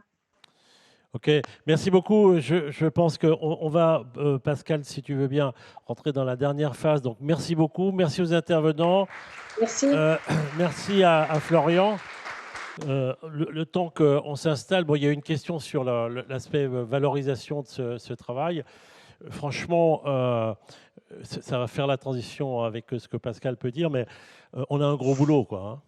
Parce que globalement, moi, l'impression que j'ai, y compris avoir discuté dans les sphères gouvernementales, on reste sur une culture dans laquelle il y a le social d'un côté et l'écologie de l'autre.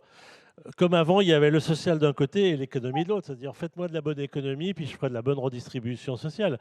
Mais là, vous avez vu, alors quelquefois, ça peut paraître un peu ardu, parce que c'est des exemples petits, c'est un côté un peu micro, tout ça, mais quand même, là, c'est justement d'éviter cette coupure entre les deux.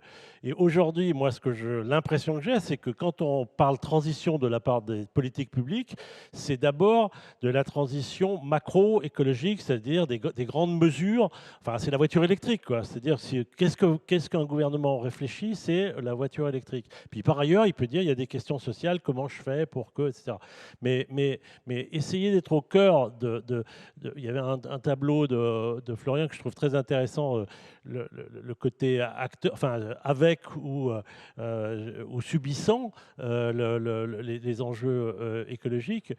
C'est ça le cœur de notre affaire. Et donc, il faut qu'on agisse ensemble pour défendre une vision de la transition qui soit un peu différente de celle qui est aujourd'hui dominante, qui est d'abord énergétique, qui est d'abord technologique et qui est d'abord finalement trouvons les solutions, mais comme il y avait un film connu, Le Guépard, qui disait ça, que tout change pour que rien ne change, quoi, hein. Quelquefois, quand on entend parler de transition, on a l'impression que c'est un peu ça. Nous, on n'est pas dans cette situation-là, hein.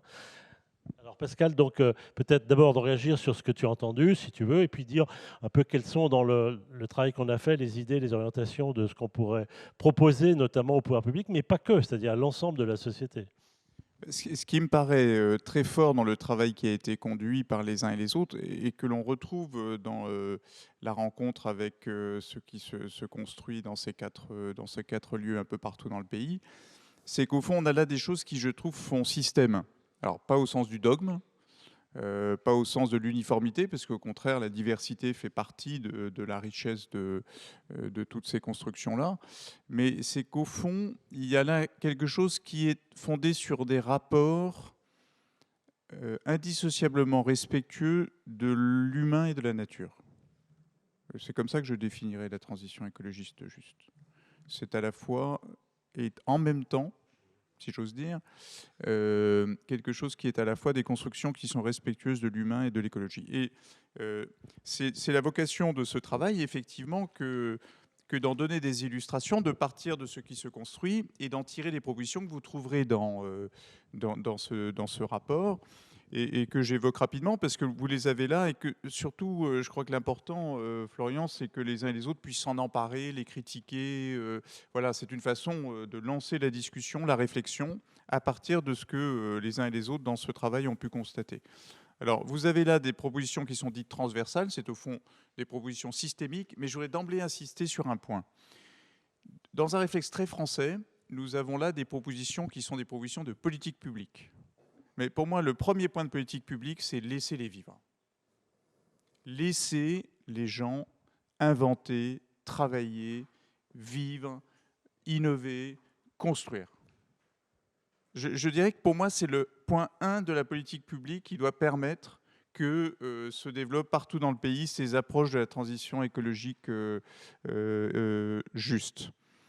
Et que l'État se mette dans un rôle, d'abord qui cesse d'empêcher, parce qu'il y a quand même souvent ça, et qui soit dans un rôle d'encouragement et d'accompagnement.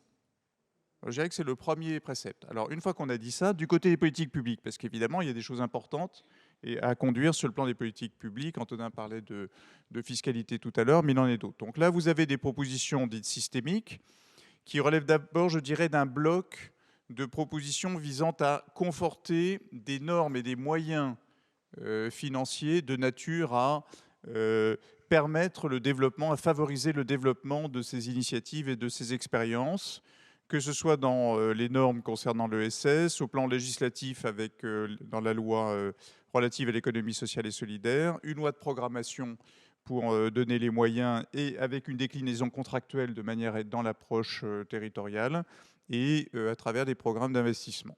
Vous avez également là la proposition finalement de sortir de ce que tu décrivais très bien, Hugues, c'est-à-dire d'introduire l'approche qui est celle que nous avons trouvée un peu partout et qui, encore une fois, fait système dans la planification écologique, et notamment à travers, à chaque fois et systématiquement, une mesure de ce que tout ce qui peut être envisagé emporte comme conséquence pour les personnes les plus fragiles. Flécher les financements européens, évidemment la question des minima sociaux, et puis la question à laquelle je tiens beaucoup en tant que président de la FAS, non pas que je tienne pas aux autres, qui est celle de la revalorisation du travail social, parce qu'encore une fois, rien de tout ça ne sera possible sans les bénévoles, mais sans les métiers du lien social et écologique. Et vous avez ensuite des propositions dites thématiques qui relèvent de points d'application de la transformation écologique et sociale. Vous avez évidemment ce qui relève de l'alimentation avec la question centrale des cantines scolaires, parce que les cantines scolaires, la mise en place de la loi Egalim, c'est à la fois de l'agriculture biologique et l'accès à la nourriture de qualité et biologique pour les enfants des classes populaires dans ce pays. Donc là, vous avez des éléments très importants. Vous avez des choses sur le logement. On retrouve le chèque énergie, la rénovation énergétique, tout ce qui concerne le recyclage, la culture. On a eu tout à l'heure une intervention qui en faisait foi, des questions de santé.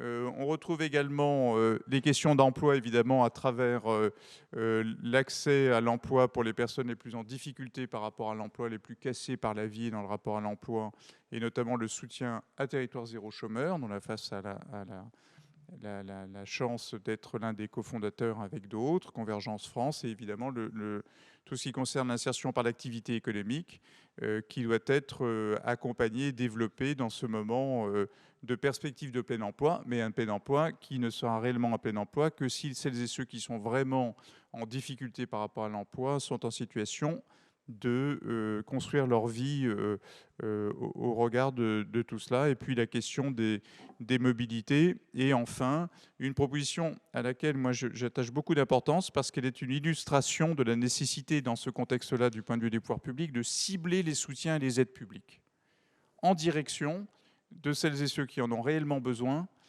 dans un objectif notamment de transition écologique. Donc voilà, vous trouverez ça là. Ce sont des illustrations, mais c'est, je crois, Florian, Hugues, dans l'objectif surtout de susciter le débat, partir de ce qui se construit et en tirer des propositions d'action collective. Merci, merci beaucoup. Bon, il n'a pas le temps de rentrer dans le détail des propositions, donc ça vaut la peine quand même d'aller regarder. D'abord, un mot pour vous dire que certaines des propositions, elles ne sont pas inventées par nous, mais elles sont reprises. Et par exemple, il y en a du pacte du pouvoir de vivre, avec lequel le labo a des liens. Et je pense que vraiment, nous tous, on a un enjeu important de faire converger les travaux des uns et des autres. Je pense que dans la période actuelle, moi, je suis dans différents endroits. On est avec la Fabrique des transitions, le pacte. Il faudrait qu'on s'assure que des idées qu'on peut avoir en commun soient mises un peu plus lourdement ensemble sur la table pour être entendues. Bon, deuxième chose, l'ESS en tant que tel, là, il y a quand même des choses à faire, parce que pour ceux qui sont un peu plus au courant, Sébastien, par exemple, on a en cours une évaluation de la loi de 2014 sur l'ESS qui a démarré, avec peut-être une loi de programmation sur l'ESS. Comment est-ce qu'on s'assure que s'il y a des dispositions nouvelles qui sont prises, elles intègrent les orientations, l'esprit de ce qui est dans ce travail-là? Ce qui reste un travail à construire, hein. Ce n'est pas complètement évident aujourd'hui, mais ça vaut la peine de plaider. Dans le Conseil supérieur de l'économie sociale, il y a une nouvelle commission qui s'appelle Territoire et transition écologique. C'est un truc qui n'existait pas. Comment faire pour que ça soit nourri de cette approche-là? Parce que moi, j'ai une expérience, j'en ai dit un petit mot, Marie, là aussi, récente. Donc, je suis allé à 2 réunions de France 2030. France 2030, 54 milliards d'euros d'investissement de l'État pour mettre la France au niveau de ce qu'elle devrait être à l'horizon 2030 sur un certain nombre de sujets. Et moi j'ai quand même un peu roulé ma bosse. Donc, et puis, on a travaillé sur le programme d'investissement d'avenir il y a quelques années. Donc, je suis d'accord qu'il y a des enjeux industriels, technologiques qui sont massifs, etc. Il faut les aborder. C'est des sujets extrêmement difficiles, hein, sur l'énergie, par exemple. Mais là, quand même, à l'heure actuelle, quand on est dans France 2030, on vous dit pratiquement textuellement, si vous n'avez pas un projet, un seul projet à 15 millions d'euros, on ne le voit pas, c'est-à-dire le petit, ça ne nous intéresse pas, parce qu'on ne peut pas gérer ça, on a 54 millions d'euros, donc on cherche des gros projets à des unités de compte qui sont tout à fait considérables. Et puis on est quand même très vite dans la culture française, technique, technologique, etc. Et donc, si vous allez parler de financer de la coopération territoriale pour faire de la transition, bah, franchement, enfin, on ose à peine le dire d'ailleurs dans une réunion, parce qu'on se dit on va être tellement ridicule que... Bon, moi, le labo est engagé dans les pôles territoriaux de coopération économique. Moi, je suis Territoire Zéro Chômeur. C'est des trucs... L'avenir s'invente, là. Sur 54 milliards d'euros, on n'est pas capable de dire on va mettre 100 millions d'euros, c'est-à-dire rien par rapport à 54 milliards, on va mettre 100 millions d'euros pour financer l'innovation territoriale de la transition juste. C'est quand même incroyable. Ça, je sais pas, enfin, les gens qui nous écoutent, qui font tout ça sur le terrain, tous ceux qu'on voit tous les jours au labo de l'ESS, ils sont en train d'inventer la France de 2030. C'est eux qui l'inventent. Alors ils l'inventent petitement, avec des moyens très limités, donc évidemment ça n'a pas un impact pour l'instant comme ça. Mais on n'est pas capable aujourd'hui de se dire ça vaut la peine de mettre, je sais pas, j'ai dit 100 millions pour prendre un chiffre rond, mais voire un peu plus. Bon, donc ça revient à la question que notre ami Territoire Zéro Chômeur disait tout à l'heure sur comment on valorise ce travail-là, c'est qu'il faut, je pense, être capable d'aller, en ayant des bons outils quand même, valoriser auprès du Parlement, auprès des acteurs publics, auprès des collectivités territoriales. J'indique au passage que de manière intéressante, l'Institut des hautes études territoriales de Strasbourg nous a déjà demandé de venir plancher sur ce truc-là. J'y vois quand même un signe, c'est-à-dire que je pense que, je dis ça j'ai pas de plaisir à le dire, mais je pense que les collectivités locales sont beaucoup plus réceptives de nos sujets de ce soir que ne l'est l'État central. Parce qu'ils sont connectés à ces réalités-là. Et donc, moi, j'ai la conviction, enfin, le labo de l'ESS a la conviction depuis longtemps qu'entre l'ESS, les gens qui font de l'économie de proximité, les citoyens écolos et les collectivités locales, c'est là où on arrive, dans le mezzo dont vous avez parlé tout à l'heure, on arrive à essayer d'inventer des choses. Mais enfin, il faut quand même aussi que l'État et la Commission européenne suivent. Et d'ailleurs, j'arrête là-dessus, mais une deuxième anecdote. Étant expert auprès de la Commission, vous savez que le commissaire Breton a défini 14 écosystèmes industriels à l'échelle européenne.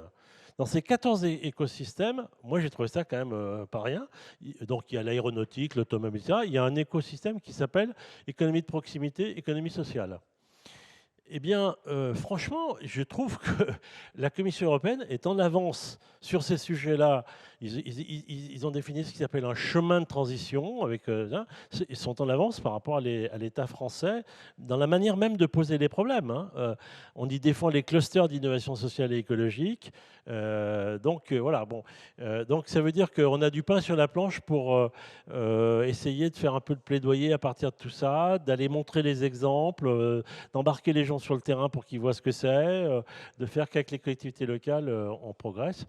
Voilà, donc je ne sais pas s'il y a d'autres choses à part à remercier tout le monde. Donc, merci de votre écoute, de votre patience. Merci à ceux qui sont loin. Bon, on est dans une période un peu difficile pour les transports, mais à distance, je crois qu'on était très nombreux. Repartez avec le rapport, parlez-en, renvoyez sur le site. Organiser des débats publics avec ça, j'ai dit, c'est open source. Et puis, essayons, j'ai bien aimé ton optimisme de l'action, d'être dans l'optimisme de l'action sur cette idée de transition juste pour faire avancer nos idées. Je pense que dans l'opinion publique, elle progresse quand même assez vite et donc on peut essayer de transformer les choses. Marie, je vous ai oublié, excusez-moi. 8 heures, je regardais la pendule et je vous ai oublié. Marie, donc c'est vous qui faites des conclusions. Je me suis laissé embarquer. Là. Mais vous avez bien fait parce que je vais être très rapide, simplement pour contribuer à répondre à la question. Le labo de l'ESS, donc à partir de maintenant, l'étude, son résumé que vous avez ici imprimé, sont disponibles et en accès libre sur le site du labo. On a aussi diffusé une série de podcasts où vous retrouverez entre autres Pascal Brice et un certain nombre d'initiatives qui seront donc accessibles ce mois-ci. Et puis nous publions une tribune avec un certain nombre d'acteurs, notamment des membres du groupe de travail, qui reprennent à la fois les illustrations de ce qu'on a vu ce soir et aussi les enjeux politiques et économiques qu'on souhaite sous-tendre derrière. Je me joins aux remerciements qui ont été faits au démarrage. Merci à vous d'être venus ce soir. Merci à toutes les personnes qui nous ont suivis en ligne. Je remercie aussi le CELIAS Musée Social qui nous a accueillis et qui est un haut lieu de l'économie sociale et solidaire Paris-Rive-Gauche, et il n'y en a pas tant que ça. Et puis je vous signale une étude sœur, une étude amie des Petites Rivières et de l'ANCT qui s'appelle Agir pour une transition écologique juste et qui, elle, s'oriente plutôt sur 3 filières spécifiques que sont le réemploi informatique, la cyclo-logistique et l'alimentation durable. durable. Et voilà, on a eu très plaisir à échanger avec eux dans le cours de l'étude. Et donc, c'est voilà, un bon parallèle à faire avec nos propres travaux. Et puis, pour celles et ceux qui sont présents ce soir, je vous invite à un petit cocktail pour finir cette soirée. Merci.